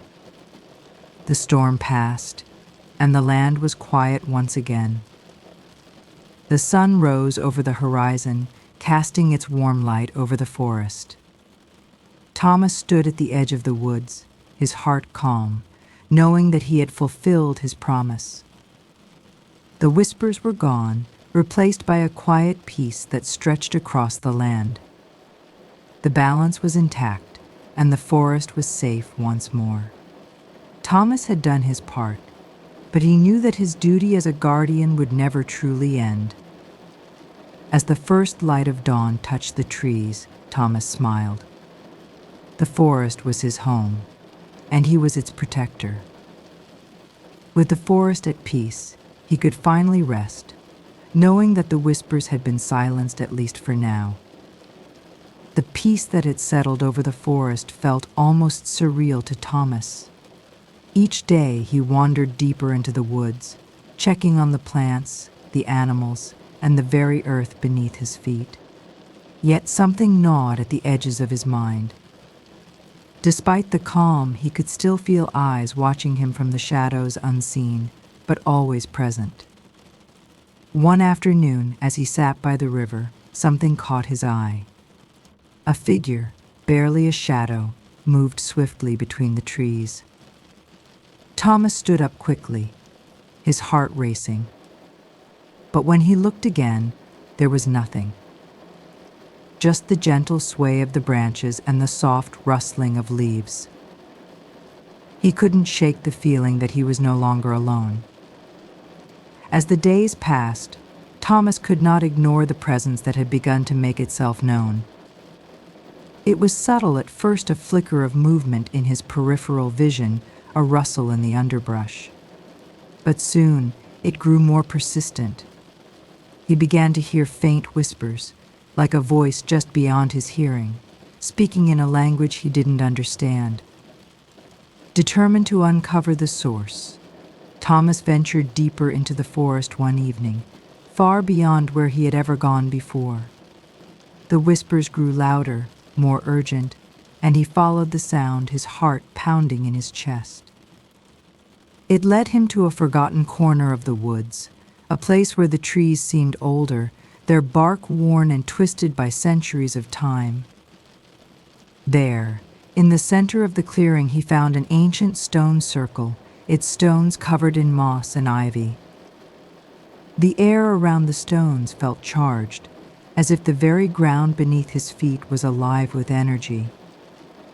As Thomas stood there, a sudden gust of wind blew through the clearing, and the whispers grew louder. This time they were unmistakable, clear voices, calling his name. Thomas. Thomas, he took a step forward, drawn to the center of the circle. As he reached the middle, the ground trembled beneath him. The stones began to glow with an eerie, greenish light, and before Thomas could react, a figure materialized in front of him. It was a woman, her form translucent and glowing with an ethereal light. Her eyes were filled with sorrow, and her voice, though soft, echoed in the clearing. "I am the keeper of the old secrets," she said, her voice carrying the weight of centuries. "I have watched over this forest long before you were born. But the balance has been disturbed, and the darkness is stirring." Once again the woman's words sent a chill through Thomas. He had thought that the danger was behind him, that the forest was safe. But now he understood that there was more to this ancient place than he had ever realized. "The shadow you defeated," the keeper continued, "was only a manifestation of the deeper unrest that lies beneath the forest. The true danger is not a creature or a curse, it is a force of nature, ancient and primal, waiting to break free." Thomas felt his breath catch in his throat. "What is it?" he asked, his voice shaking. "The heart of the forest," the keeper said softly, "is not just a place of life. It is also a place of power.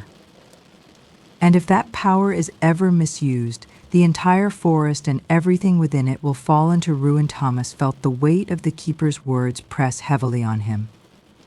He had thought his journey was over, that the forest was safe once again. But now, he understood that his role was far from finished. "You must guard the heart of the forest," the keeper continued, her form beginning to fade. You are the protector now, but you must never lose sight of the balance. The whispers you hear, they are the warnings of the forest, reminding you of your duty. Be vigilant, Thomas. The darkness is always watching as her voice faded into the wind. Thomas stood alone in the clearing, the weight of the responsibility on his shoulders. He had thought that defeating the shadow had restored the balance, but he now realized that the true test had only just begun. Thomas returned to the village, the keeper's warning echoing in his mind. The villagers had noticed the change in him, a new sense of purpose in his eyes. He had always been the protector of the forest, but now he felt the true depth of that responsibility. He spent the days watching over the forest, keeping a careful eye on every whisper and rustle in the trees. The power of the heart of the forest was immense, and he knew that it must be guarded with utmost care. Though the danger had not yet fully revealed itself, Thomas was ready. He had been chosen to be the forest's guardian, and he would not let it fall into darkness again. With each passing day, the whispers grew quieter, and Thomas knew that his vigilance would determine the fate of the forest. The battle for balance was ongoing, but Thomas was resolute. The heart of the forest was his to protect, and he would not let anything threaten it. Days turned into weeks, and the forest seemed to grow quieter, as if it was holding its breath. The whispers, though still present, had softened. Thomas felt a sense of peace, but the warning of the keeper never left his mind. One evening, as the sun dipped below the horizon, a strange feeling settled over the forest. The wind picked up, rustling the leaves in a way that felt almost unnatural. Thomas stood at the edge of the woods, his senses on high alert. There was something in the air, a tension he couldn't explain. Suddenly, the first drop of rain hit the ground, followed by another. And then, as though the storm had been waiting for the right moment, it unleashed its fury. The forest seemed to roar in response, as if the storm itself was a living creature bent on unleashing chaos. The rain came down in torrents, drenching the trees and the earth below. The wind howled, and the once peaceful whispers turned into frantic murmurs. Thomas could feel the ground shaking beneath him, as if the very heart of the forest was trembling in fear.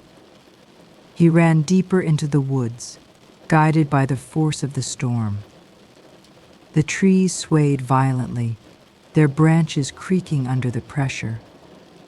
The whispers had returned, but now they were frantic, filled with urgency. "Protect the heart," they whispered.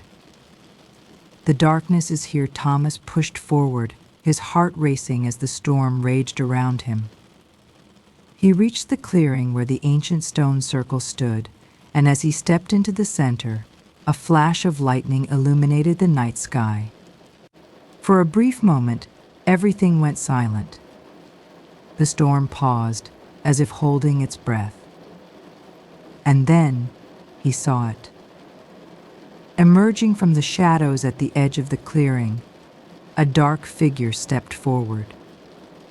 Its form was not fully visible, but Thomas could feel its presence cold, heavy, and full of malice. The whispers grew louder, more insistent, as if warning him of the danger that was now before him. The figure moved with a fluid, unnatural grace, and as it stepped into the light, Thomas saw its eyes glowing, red, and full of hunger. It was a shadow, but more than that, it was a force of nature, an embodiment of the darkness that had once threatened the forest. Thomas the shadow whispered, its voice like the rustling of dry leaves. "You cannot protect this forest. The balance is fragile, and I will break it." Thomas stood his ground, his mind racing. The keeper had warned him of this. This was the true danger, the darkness that had always lurked beneath the surface. He gripped the stone he had taken from the heart of the forest, its power still thrumming in his hand. "You will not succeed," Thomas said, his voice steady despite the fear that gripped him. "I am the guardian now. I will protect this forest." The shadow let out a low, menacing laugh, and the ground beneath them began to shake once again. The wind howled, the rain battered the earth, and the whispers grew louder, almost deafening. It was as if the entire forest was fighting back against the encroaching darkness. The shadow lunged toward him, its form shifting like smoke, but Thomas was ready. He raised the stone, and a burst of light erupted from it, illuminating the clearing with a blinding glow. The shadow recoiled, hissing in pain as the light cut through its form. "You cannot banish me with light," the shadow sneered. "I am the darkness, and I am eternal." But Thomas knew that he wasn't fighting the shadow alone. The forest itself was with him. The whispers, the trees, the wind, they were all part of the same force, the same power. And together, they could defeat the darkness. With every ounce of strength, Thomas channeled the energy of the stone into the earth beneath him. The ground trembled as the light from the stone grew brighter, and the whispers intensified, filling the air with a powerful song of unity. The trees seemed to bend towards him, their roots reaching deep into the earth, as if offering their strength to his cause. The shadow hissed, its form flickering as if struggling against an unseen force. Thomas could feel the power of the forest surge through him, and with one final push, he released the full force of the stone's energy. The light exploded outward, enveloping the shadow in a blinding brilliance. For a moment there was silence. The storm had stopped, and the whispers had faded. When Thomas opened his eyes, the shadow was gone. The forest was still. The wind had died down, and the rain had ceased. The ground, once trembling with fear, was now calm. Thomas stood in the center of the stone circle, the energy of the stone still pulsing in his hand. He looked around, his heart heavy with the knowledge of what had just transpired. The battle was over for now. The darkness had been driven back, but Thomas knew that the balance would always be fragile. The whispers would continue, a reminder of the responsibility that lay on his shoulders. The keeper's warning echoed in his mind once more: the darkness is always watching. But for now, Thomas was at peace. The forest was safe, and he had fulfilled his duty. As he turned to leave the clearing, he could feel the forest's gratitude, the whispers of the trees, and the wind carrying a promise. The forest was whole again, and he would stand guard always. The days that followed the storm were peaceful, but the forest felt different. It was as if a weight had been lifted, and yet Thomas couldn't shake the feeling that something still lingered in the air. The whispers, though softer now, were still there, reminding him of the battle that had taken place. As Thomas walked through the forest, the trees seemed to greet him in their own way, their branches swaying gently as if acknowledging his role as their guardian. He could hear the distant sounds of birds and the rustling of leaves, but beneath it all, there was an undercurrent of something he couldn't quite place. The balance had been restored, but Thomas knew the forest was never truly free from the shadow. The storm had passed, but its marks remained.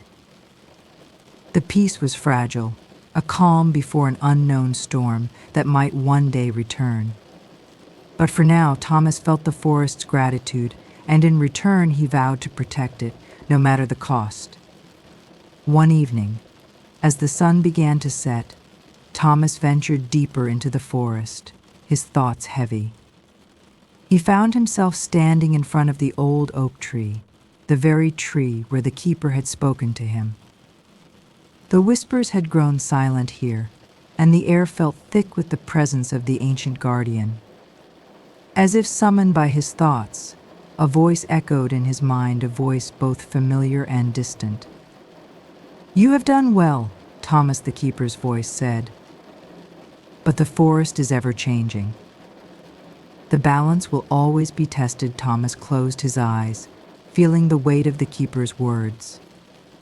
"What should I do?" he asked quietly, unsure if the keeper could hear him. "Trust in yourself," the keeper replied. "The path ahead will not always be clear, but you must stay true to the forest. The whispers will guide you, as they always have." The voice faded, and Thomas was left alone, standing before the ancient oak. He took a deep breath and nodded to himself. The keeper's words were clear. He would continue to protect the forest, no matter what challenges lay ahead. The next morning, Thomas woke early, as he often did. He felt a sense of unease in the air, something he couldn't quite explain. As he walked through the forest, the leaves rustled and the wind whispered through the branches, but it wasn't the comforting sound it usually was. There was something darker in the air. The whispers grew more frantic as he ventured deeper into the woods, and he felt his heart rate quicken. He could sense that something was coming. The storm had passed, but its effects were still rippling through the forest. The balance that had been restored was once again under threat. In the distance, Thomas saw a shadow move, swift and silent, just beyond the reach of the trees. His instincts told him to follow, but he hesitated. The forest had always been his ally, but now, something felt different. The shadow was familiar, yet he couldn't place it. As Thomas ventured closer to the shadow, he felt a chill settle in his bones. The air around him grew colder, and the forest seemed to grow silent, as if holding its breath. The figure was cloaked in darkness, its form barely visible, and yet there was something about it that sent a shiver down Thomas's spine. The whispers, which had been calm for so long, now became frantic, warning him to turn back. But it was too late. The shadow turned, its eyes glowing a deep red, and Thomas felt an overwhelming sense of dread wash over him. "You should not have returned," the shadow said, its voice a low growl. "This forest belongs to the darkness now. You cannot protect it forever." Thomas took a step back, but his resolve remained firm. He would not let this force take over the forest. He had a duty, and he would see it through. The shadow moved toward him with unnatural speed, its form shifting and changing like smoke. The ground trembled beneath Thomas's feet, and he knew that this would be a battle unlike any he had faced before. The stone he carried pulsed in his hand, its power still strong, but the shadow was different.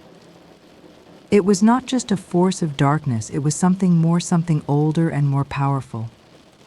Thomas raised the stone, but the shadow laughed, its voice echoing in the forest. "You cannot defeat me," the shadow sneered.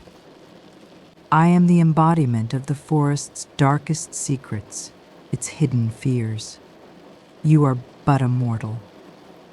But Thomas did not waver. He had faced darkness before, and he would face it again. With a fierce cry, he unleashed the full power of the stone, sending a burst of light into the shadow. For a moment, the darkness faltered, but only for a moment.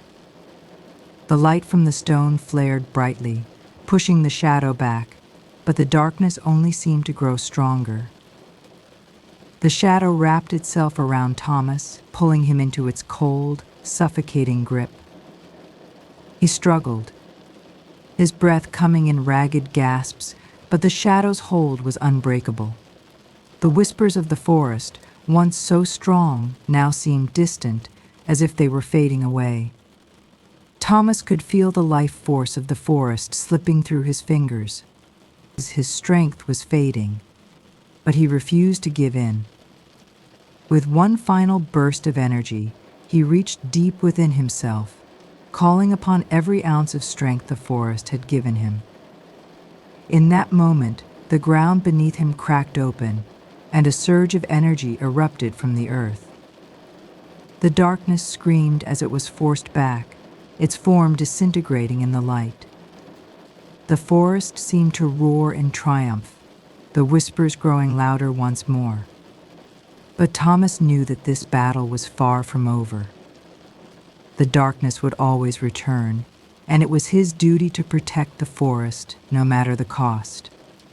As the darkness faded, the forest began to stir. The trees that had been still for so long now swayed gently in the breeze. The air felt lighter, as though the oppressive weight of the shadow had been lifted. Thomas stood in the clearing, breathing heavily, his body battered but resolute. The stone in his hand had lost some of its glow, but it was still warm, its power still resonating within him. He knew this victory was only temporary. The darkness would return, as it always did, but for now the forest was safe. He could feel the energy of the land around him, as if it was healing itself. But he was not alone. The whispers of the forest were back, soft at first, then growing louder, as if celebrating their victory over the darkness. They spoke to him, not in words, but in feelings, in images. Thomas closed his eyes, letting the forest speak to him. As the whispers faded, a new sound emerged. It was a deep, resonant voice, one that seemed to come from the earth itself. Thomas felt the ground tremble beneath his feet as the voice called out to him, louder than ever before. "The time has come," the voice said. "The elders are waiting for you." Thomas's heart skipped a beat. The elders were ancient beings, guardians of the forest's deepest secrets. Few had ever met them, and fewer still had been chosen to stand among them. The path to the elders was treacherous, and it was a journey few survived. But Thomas knew what he had to do. The darkness would not be defeated by strength alone. He needed guidance, wisdom, and the elders were the only ones who could offer it. With determination in his heart, he set off toward the heart of the forest. The journey to the heart of the forest was not easy. The trees seemed to grow thicker as he ventured deeper, their branches twisting and reaching out like fingers. The air grew colder, and the path became harder to follow. But Thomas pressed on, guided by the whispers and the voice of the elders that echoed in his mind. As he walked, the sounds of the forest seemed to change. The usual birdsong was replaced by an eerie silence, broken only by the rustling of leaves and the occasional distant howl of a creature unknown. The deeper he went, the more he felt the presence of the elders, watching him, guiding him. Finally, after what felt like hours, Thomas reached a clearing. In the center stood a great tree, its bark dark and twisted. This was the heart of the forest, and it was here that the elders would reveal themselves. As Thomas stepped into the clearing, he felt a shift in the air. The ground beneath him seemed to pulse with energy. The tree before him began to glow, its bark shimmering with an ethereal light. Then, from within the tree, a figure emerged, a being of light and shadow, neither fully one nor the other. "You have come," the figure said, its voice both ancient and young, as if it had existed for centuries yet remained timeless. "We have watched you, Thomas. You have proven yourself worthy." Thomas stood in awe as more figures emerged from the tree, each one radiating a different energy. They were the elders, beings of incredible power and wisdom. Their forms shifted, as if made of both light and darkness, their eyes glowing with knowledge. "You have faced the darkness," one elder said, "but the true test is yet to come. The balance of the forest is fragile, and forces beyond our understanding are stirring." Thomas listened intently, his heart pounding in his chest. The elders were speaking of something he didn't yet understand, but he could feel the weight of their words. The elders continued, their voices now a harmonious chorus that echoed through the clearing. "The shadow you faced is but a glimpse of a greater threat. A force older than the forest itself is awakening. It seeks to devour all light and life." Thomas's mind raced. He had thought the shadow was the worst threat the forest could face, but this new revelation was far more terrifying. What could be more dangerous than the darkness he had already battled? "You must be prepared," the elder said, its voice full of concern. "The time is coming when the forest will need a new protector, one who can wield not just the stone, but the very essence of the forest's power." The weight of the elder's words settled heavily on Thomas's shoulders. He was already carrying the burden of the forest's protection, but this new threat was something else entirely. He had to be ready, no matter what it took. The elders fell silent, their forms slowly fading into the light of the tree. "The path ahead will not be easy," one of them said, "but you are not alone. The forest will always be with you. As long as you remain true to it." With those final words, the elders disappeared, leaving Thomas standing alone in the clearing. He felt both overwhelmed and resolute. The journey ahead would be perilous. But he was no longer the same person who had first wandered into the forest all those years ago. He had gained wisdom, strength, and a deep connection to the land he had sworn to protect. As Thomas turned to leave the clearing, the whispers of the forest returned, softer now, but no less powerful. The forest was with him, and together they would face whatever darkness awaited them. Thomas stood at the edge of the clearing, his heart filled with a mix of fear and determination. The elders had spoken of a greater threat, something far beyond what he had faced so far. The weight of their words settled deep within him, but he couldn't turn back now. He had been chosen to protect the forest, and he would fulfill that duty no matter what it took. The path ahead was unclear, shrouded in mystery. But he knew one thing for certain: the forest was alive, and it was watching over him. As he walked deeper into the woods, the trees seemed to part, guiding his way. The whispers returned, softly at first, then growing louder with each step. They spoke to him of things he couldn't yet understand, but he listened, trusting that the forest would show him the way. As the days passed, Thomas felt the presence of the darkness growing stronger. The whispers, once comforting, had taken on a more urgent tone. The trees no longer swayed gently in the breeze, their branches seemed to groan under an unseen weight. The creatures of the forest had grown silent, and the air itself felt heavy, as though the very land was holding its breath. One evening, as the sun began to set, Thomas stumbled upon a strange sight: a clearing where the ground was blackened, the trees twisted and withered. The air was thick with an unnatural stillness, and the whispers had ceased entirely. This was not the forest he had known. This was something else, something far darker. Determined to find the source of the growing darkness, Thomas ventured deeper into the twisted part of the forest. But the trees here were gnarled and lifeless, their branches reaching out like skeletal hands. The ground beneath his feet was cracked and barren, devoid of life. As he moved through this darkened landscape, a strange sense of dread filled him. The whispers had all but disappeared, and in their place he could feel a heavy presence, like an invisible force watching him. It was as if the very forest itself had turned against him. In the distance, Thomas saw a faint, eerie glow. He approached cautiously, the air growing colder with each step. What he found sent a chill down his spine: an ancient stone altar, surrounded by dark, swirling mist. The glow came from the stone itself, pulsing with a malevolent energy. This was the source of the darkness. As Thomas examined the altar, he could feel the weight of its power pressing down on him.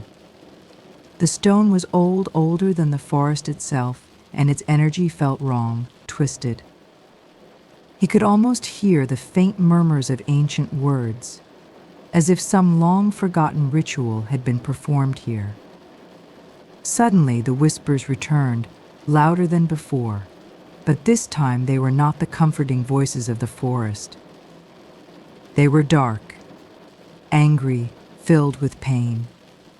Thomas backed away from the altar, feeling an overwhelming sense of dread. The darkness was awakening, and it was feeding on something, the very life of the forest itself. The stone seemed to pulse in response to his fear, as if it sensed his presence. He knew that the only way to stop the darkness from spreading was to destroy the altar, but he didn't know how. In his moment of despair, a familiar voice echoed through the darkness. It was the voice of the elders. "You are not alone, Thomas," they said. "The forest is with you, and we will guide you. But you must be brave." Thomas looked around, searching for the source of the voice, but there was no one in sight. The whispers had returned, softer now, guiding him. They spoke of the ancient power of the forest, a power that could banish the darkness forever. "The stone is tied to the very heart of the forest," the elders explained. "It draws its strength from the life force of the land. To destroy it, you must first restore the balance." With newfound resolve, Thomas knew what he had to do. He had to find the source of the forest's life, the heart of the land itself.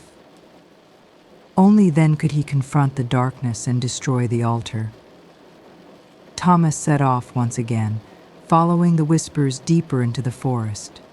The air was thick with the smell of decay, but he pressed on, his mind focused on the task at hand.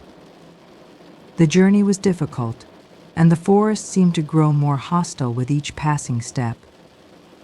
Finally, after what felt like an eternity, he arrived at a sacred grove, untouched by the corruption of the altar.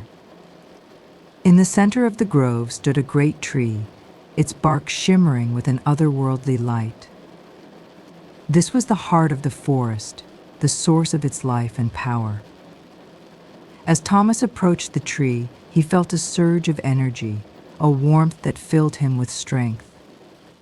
The whispers returned, now gentle and comforting. The forest had accepted him, and with its power, he could restore the balance and banish the darkness once and for all.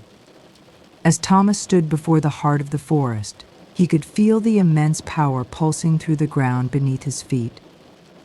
The ancient tree was alive, its roots deep within the earth, connecting to the very essence of the land. He knew that in this moment he had to do something beyond his own strength. He had to become one with the forest.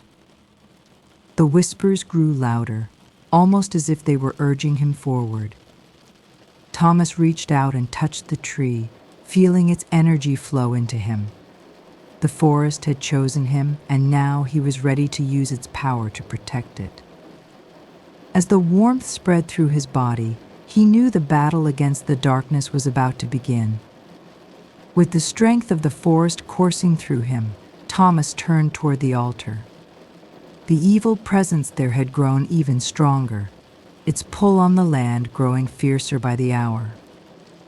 The whispers had turned to warning calls, urging him to hurry before it was too late. Thomas stepped forward, his every move filled with determination. He reached the altar, where the malevolent glow still pulsed.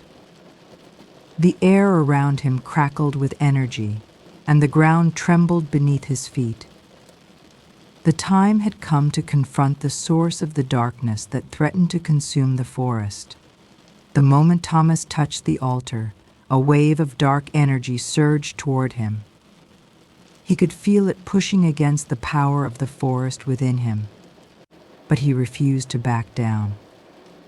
The whispers of the forest became louder, a choir of voices singing in harmony, giving him the strength to stand firm. The darkness fought back, swirling around him like a storm, but Thomas held his ground. With every breath, he drew on the power of the forest, using it to push back the shadows. The battle was fierce, but Thomas could feel the tide turning. The darkness was weakening. Suddenly, the ancient tree in the grove began to glow brighter, its light shining through the forest like a beacon.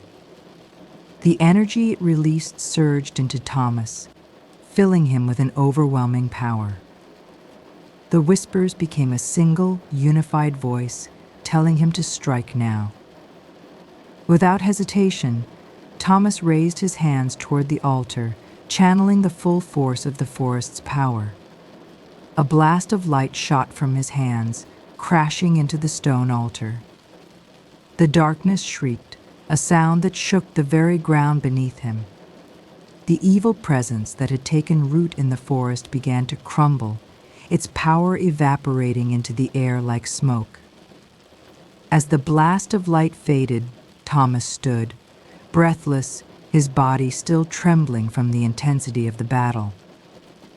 The altar lay in ruins, the dark energy that had once flowed from it now gone. The forest around him had become silent, but it was a peaceful silence, as if it had been restored to its natural state. The whispers were no longer angry or urgent. Instead, they were soft and gentle, a melody that filled the air with a sense of calm. The trees, once twisted and dark, had begun to heal.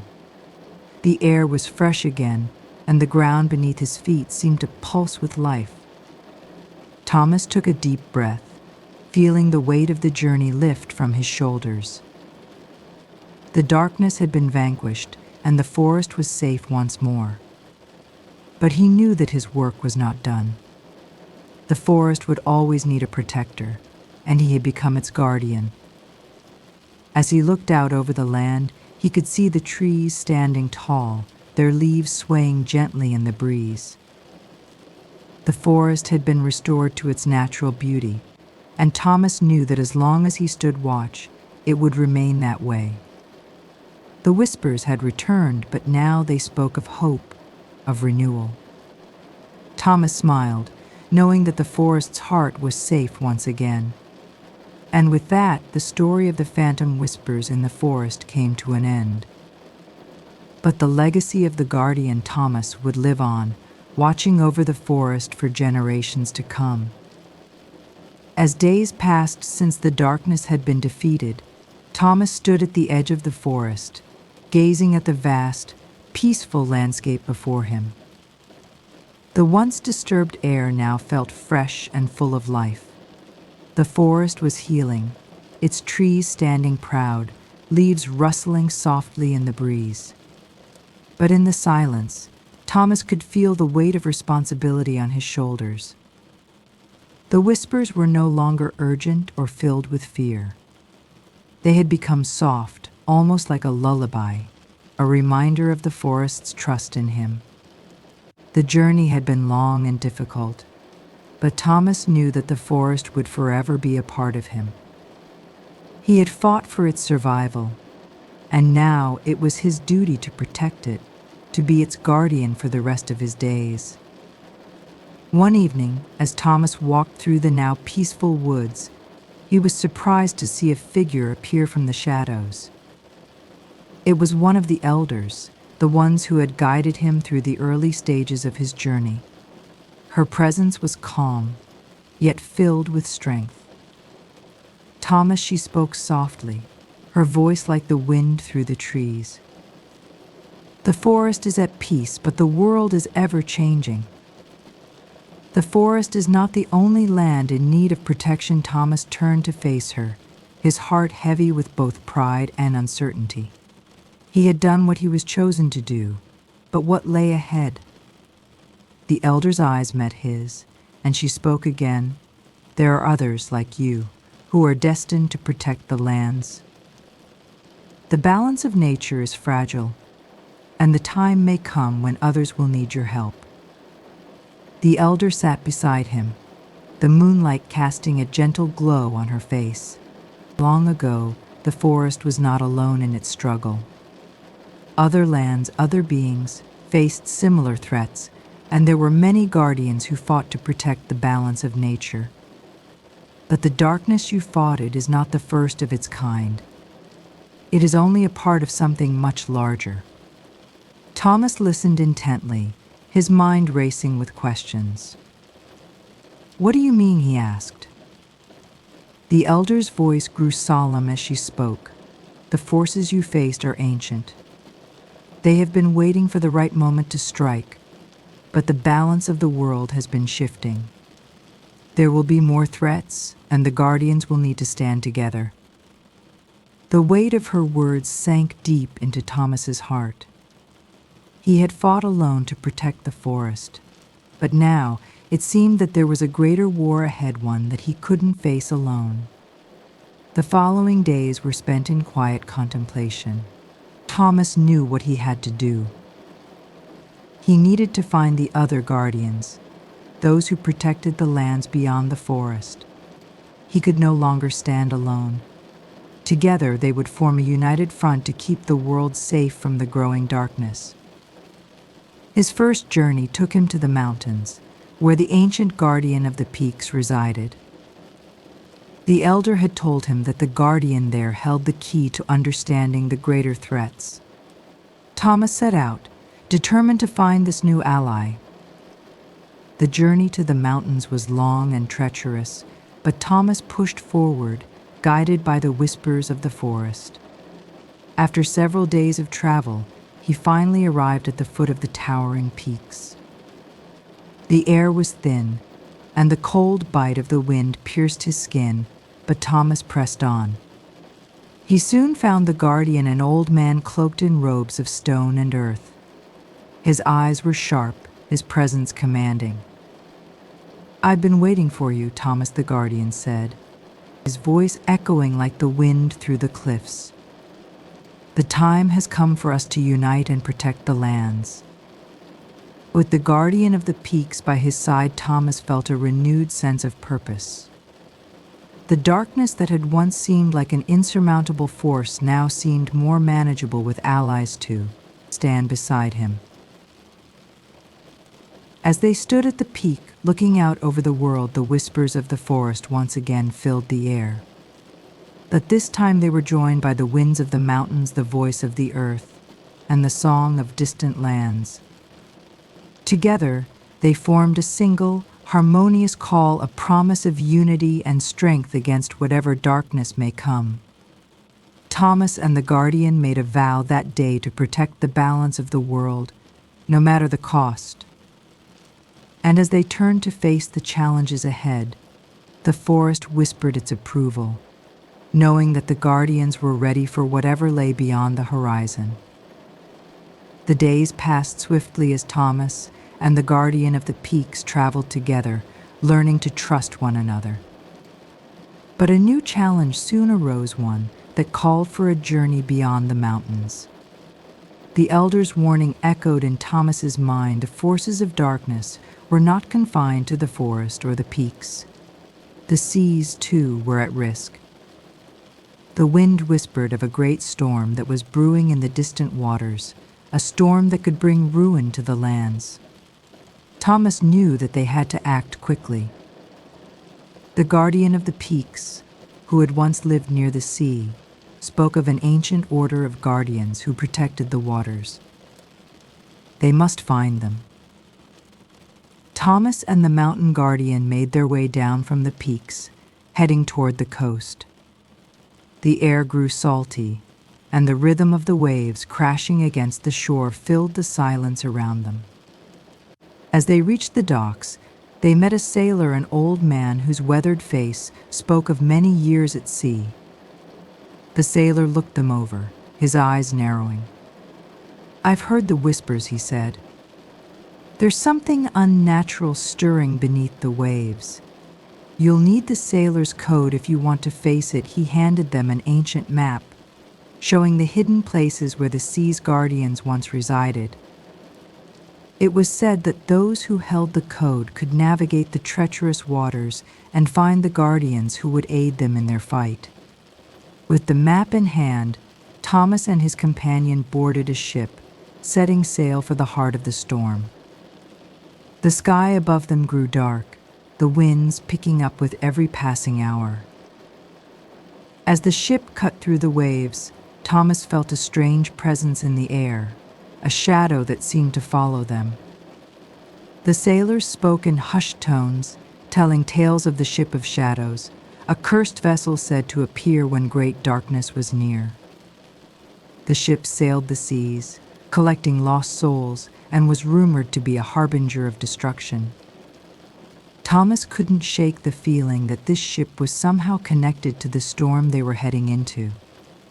As they neared the storm's heart, the sea grew eerily calm.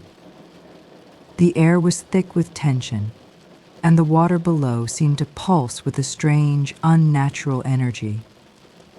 The map guided them to a submerged ruin where the sea's guardians were said to have hidden for centuries. Thomas dove into the water, feeling the cold depths pull him downward. The ocean was dark, but the ruins glowed faintly with a blue light.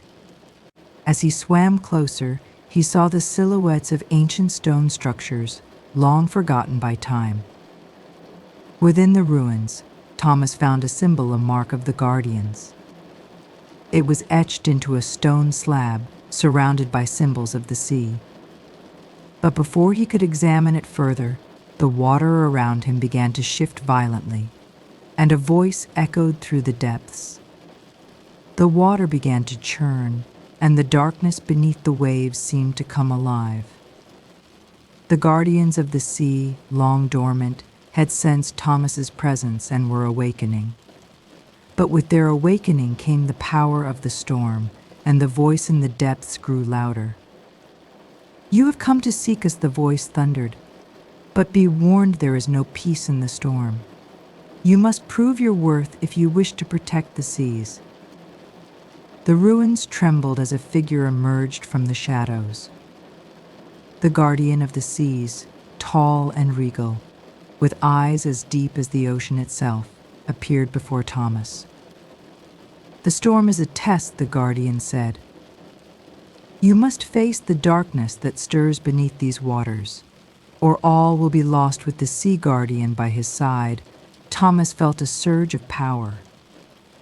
He could hear the whispers of the forest and the winds of the mountains, all coming together to lend him their strength. The storm, though fierce, was not undefeatable. Together they could stop it. The guardian raised their arms, summoning the power of the ocean. Waves crashed around them as the storm raged, but Thomas stood firm. He reached into the depths of his being, calling upon the strength of all the guardians. The power flowed through him, creating a barrier between the storm and the land. As the storm began to calm, the dark presence that had haunted the sea started to retreat. The sea guardians smiled at Thomas, a look of approval in their eyes. "You have passed the test," they said. "The seas are safe once more, and you have earned our trust." After the storm subsided and the seas calmed, Thomas felt a heavy weight lift from his chest. The whispers that had haunted him throughout his journey began to fade, replaced by an eerie silence. But this silence, unlike the one that had first filled the forest, felt different, more peaceful, as if the world itself was taking a deep breath. As Thomas and the sea guardian made their way back to the shore, he reflected on everything he had learned. The guardians of the forest, the mountains, and the seas had all joined together in the fight against the darkness. It was a sign that balance had been restored, but there was still much work to be done. The journey had not been without sacrifice. Many lives had been lost, and the scars of the storm would remain for years to come. But Thomas knew that the fight was not over. The darkness that had threatened the land was still out there, waiting for the right moment to strike. The Sea Guardian turned to him, their eyes filled with wisdom. "The storm may have passed, but it was not the end," they said. "You have proven yourself worthy, Thomas. Now you must carry the message to the others. The battle is far from over, and only by standing together can we protect the world." Thomas nodded solemnly. It was time to return to the forest, to the people who still needed his guidance. Back in the forest, the news of their success spread quickly. The guardians of the sea, the mountains, and the forest had forged an alliance stronger than any that had existed before. The winds of change were in the air, and people from all corners of the world began to join the cause. But even as the alliances grew stronger, Thomas could feel an unsettling presence on the horizon. The darkness that had been pushed back was not gone, it was simply waiting, biding its time for the next opportunity. The time had come for Thomas to leave the safety of the forest and seek out the other guardians who had yet to awaken. The task ahead would not be easy, but he had no choice. The world depended on it. As Thomas journeyed further from the forest, he felt the growing tension in the air. It was as if the earth itself was holding its breath, waiting for something to happen. The wind carried whispers of an unseen threat, something more powerful and dangerous than anything he had encountered before. Days passed as Thomas traveled, and the path became more treacherous. The landscape was changing, shifting beneath his feet. It was as though the very land was being twisted by the dark forces at play. The once familiar terrain now seemed unfamiliar, filled with shadows that seemed to watch his every move. Thomas reached a mountain range that was known to be the home of the Sky Guardians, beings who could control the winds and weather. These guardians were the last to awaken, and Thomas knew that their strength was crucial to stopping the coming storm. But as he climbed higher into the mountains, the skies above began to darken. The wind picked up, howling like a wild animal. It was as if the very mountain was alive, responding to the dark forces that stirred in the distance. Thomas found a hidden cave, a place where the Sky Guardians were said to reside. Inside, he found ancient carvings that told the story of the Guardians' power. The winds whispered to him, guiding him deeper into the cave until he reached the heart of the mountain. In the heart of the mountain, Thomas encountered the Sky Guardians, beings of immense power, with eyes that glowed like lightning. They were waiting for him, as if they had known he would come. "The time has come," the leader of the Sky Guardians spoke. "We have watched the storm gather, and we know what it means. The darkness is growing stronger, but together we can stop it." Thomas felt the energy of the Guardians flow through him, filling him with strength and purpose. The final battle was near, and the guardians of the earth, the sea, the mountains, and the skies would stand together to face the darkness that threatened to consume the world. The air grew heavy as Thomas stood before the Sky Guardians. The wind around them howled with an eerie force, and the ground beneath their feet seemed to tremble with the presence of the storm. The darkness, once a distant threat, was now closing in on them. It was only a matter of time before it would strike with full force. "We must prepare," the leader of the Sky Guardians said, their voices sharp as the wind. "The storm will not be like any we faced before. It is born of a deep, ancient evil, And it has been waiting for this moment to rise again, Thomas nodded, understanding the gravity of the situation. The strength of the Guardians and the elements would be tested like never before. But he had no choice but to move forward. The Sky Guardians raised their arms, and the wind around them began to shift. The air became charged with energy, and the very clouds above seemed to part, revealing a glimpse of the storm that loomed in the distance. Thomas felt the power of the storm, its cold, malevolent presence. It was as if the storm was a living entity, angry and alive. The Sky Guardians focused their energy, channeling the wind to create a barrier of protection around the mountains. "We cannot stop the storm entirely," the leader said, "but we can delay it long enough for you to reach the source of the darkness." Thomas understood. The key to defeating the storm lay at its very heart, and he had to find it before it consumed everything in its path. With the Sky Guardians holding the storm at bay, Thomas embarked on his journey to the heart of the darkness. As he ventured into the depths of the mountains, the wind grew colder, and the world around him seemed to grow dimmer. The path ahead was fraught with danger, as shadows danced at the edge of his vision. Despite the overwhelming sense of dread, Thomas pressed on. He had faced countless challenges before, but this felt different. The darkness was no longer a distant threat, it was personal. It had taken everything from him, and now it was time to take it all back. At the foot of a towering cliff, Thomas encountered an ancient stone door. Etched into its surface was a symbol, the same symbol he had seen in the ruins of the Sea Guardians.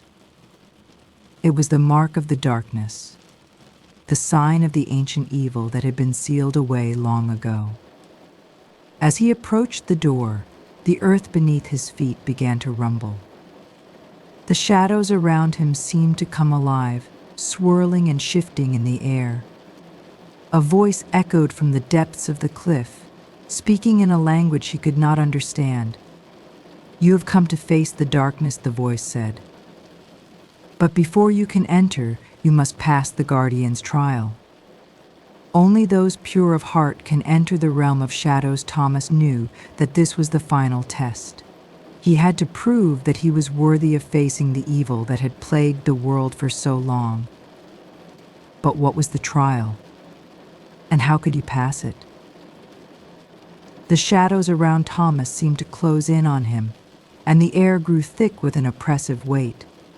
He could feel his heart racing, and his mind began to spiral into doubt. The darkness tested him, pulling at his deepest fears and insecurities. Visions of his past, the pain of loss, the terror of the unknown flooded his mind. The shadows whispered to him, promising safety and power if he would only give in to their will. But Thomas knew that this was the test. If he let the darkness take hold, he would fail. With every ounce of strength, he fought back against the shadows, holding on to the belief that there was more to life than fear and doubt. The trial was not about strength, it was about courage. The courage to stand against the darkness, no matter how powerful it seemed. As Thomas stood firm against the shadows, a light began to shine from within him. It was the light of hope, the light of all the Guardians who had stood with him. The shadows recoiled, unable to touch him, as he embraced the truth of his own strength. The stone door before him began to shift, the ancient seal cracking open. The voice from the depths spoke again, this time with respect. "You have passed the trial," the voice said. "You are ready to face the darkness." The door swung open, revealing the heart of the storm, the source of the ancient evil that had awakened. Thomas stepped forward, ready to face whatever lay beyond, knowing that the fate of the world rested in his hands. As Thomas stepped into the heart of the storm, a cold, suffocating darkness surrounded him. The air was thick, almost tangible, and the swirling winds carried a sense of foreboding.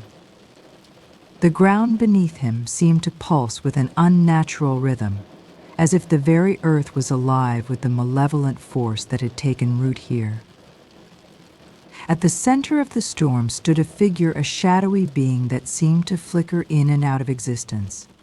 Its form was shifting, like smoke, but there was an unmistakable presence of power.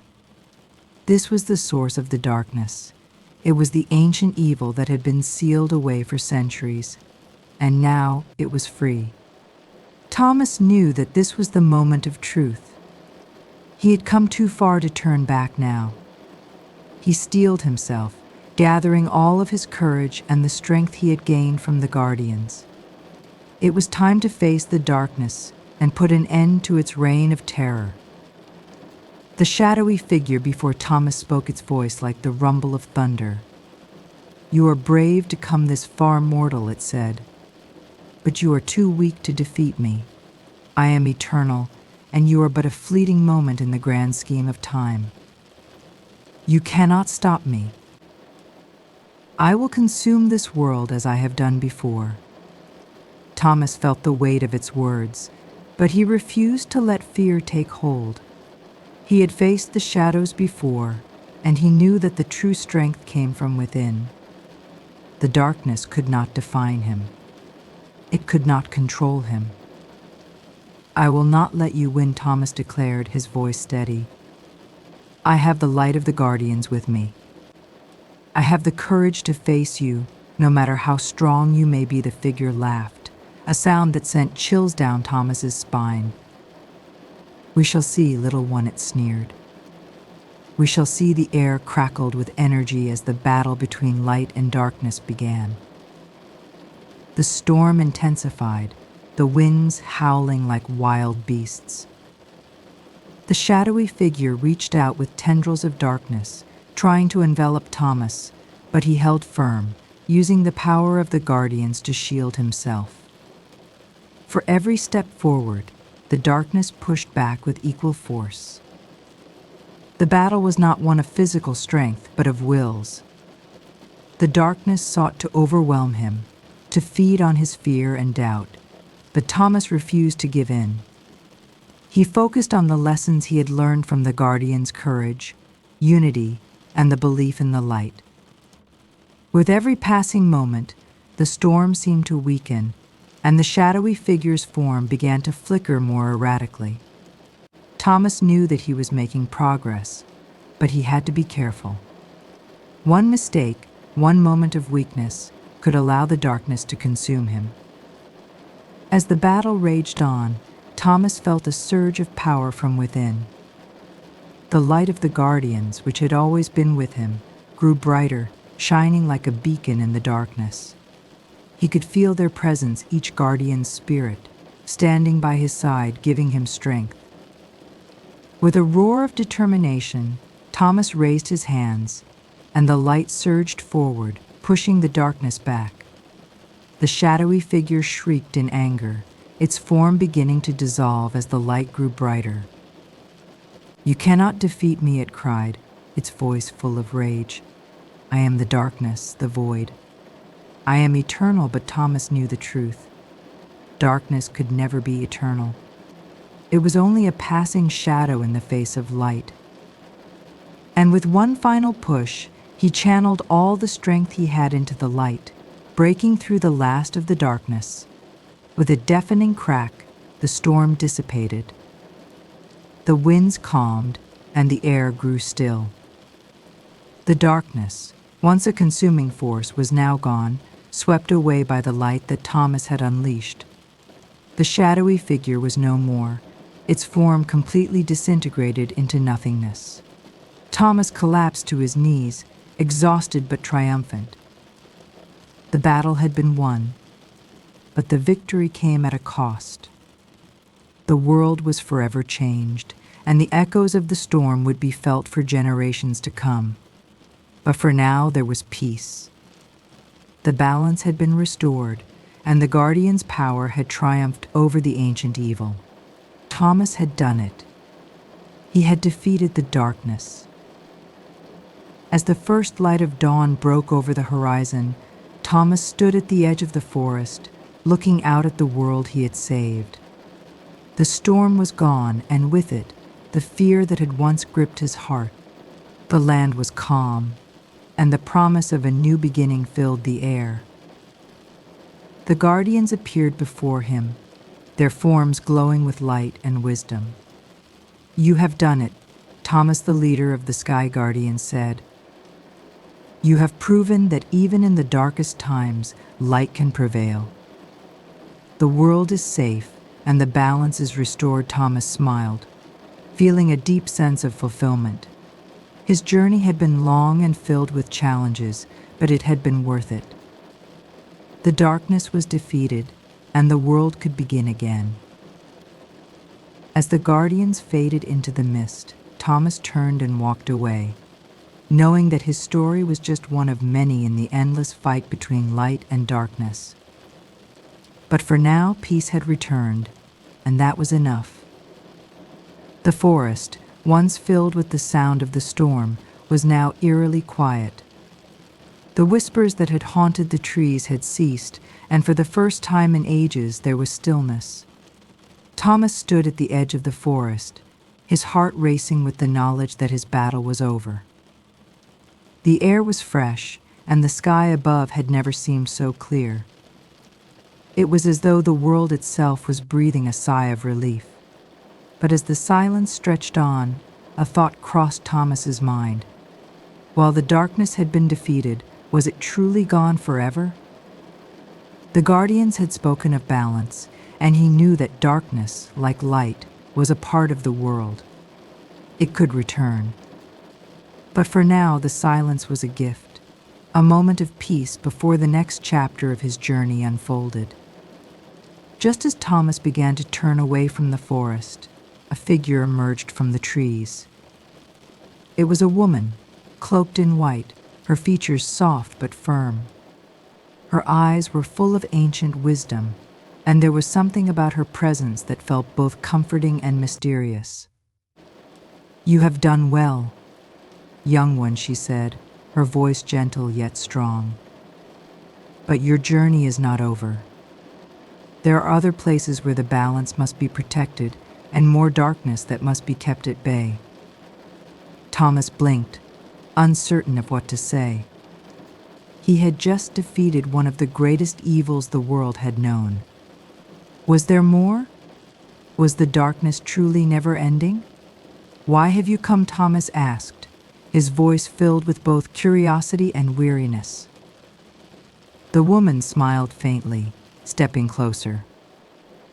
"I am one of the guardians of the light," she explained. "You have proven yourself worthy. But there are other realms where shadows still linger, and they will rise again. We need your help to restore the balance, not just here, but in many places across the world." Thomas felt a weight settle in his chest. The peace he had fought so hard to restore was not the end of his journey, it was only a beginning. The woman's words echoed in his mind. She spoke of realms and shadows that still needed protection. The idea of leaving his home, of embarking on yet another dangerous journey, filled him with both dread and excitement. "I never expected this," Thomas admitted, looking up at her. "After all we've been through, I thought I could rest. But if there is more to be done, I will go wherever I am needed." The woman nodded, her eyes filled with approval. "You are not alone. The guardians of the realms will help guide you. But the path ahead will test you in ways you cannot imagine. It will require more than just strength. It will require wisdom, compassion, and faith in yourself." Thomas took a deep breath, feeling the weight of her words. He had already faced so much, and the road ahead seemed even more uncertain. But deep within, he knew that his purpose had not been fulfilled yet. There was more work to be done. With a final glance at the peaceful forest, Thomas took the first step into the unknown. The woman, the guardian of the light, walked beside him, her presence reassuring. The path was long and filled with potential dangers, but for the first time Thomas felt truly prepared. The balance had been restored in the forest, but now the world itself awaited his courage. The journey would be hard. There would be more darkness to face and more battles to fight. But Thomas knew that he was not alone. The guardians were with him, and as long as he held on to the light within himself, he would continue to protect the world from the shadows that threatened it. As they walked into the distance, the sun began to set, casting a golden light across the land. The forest had been saved, but Thomas's story was far from over. As the sun dipped below the horizon, casting its warm glow over the forest, Thomas and the guardian of the light walked on toward the unknown, ready for whatever challenges lay ahead. The battle against the darkness may have ended, but the journey to protect the balance of the world had just begun. With each step, Thomas carried the hope of a brighter future, a future where light would always shine through the shadows. Thank you for joining us on this journey through the haunted whispers of the forest. If you've enjoyed the adventure, don't forget to like, subscribe, and hit the bell icon to stay updated on more mysterious tales and thrilling journeys. Until next time, may the light guide your path and protect you from the darkness that lies ahead. Sleep well, and remember, the whispers of the forest are always closer than you think.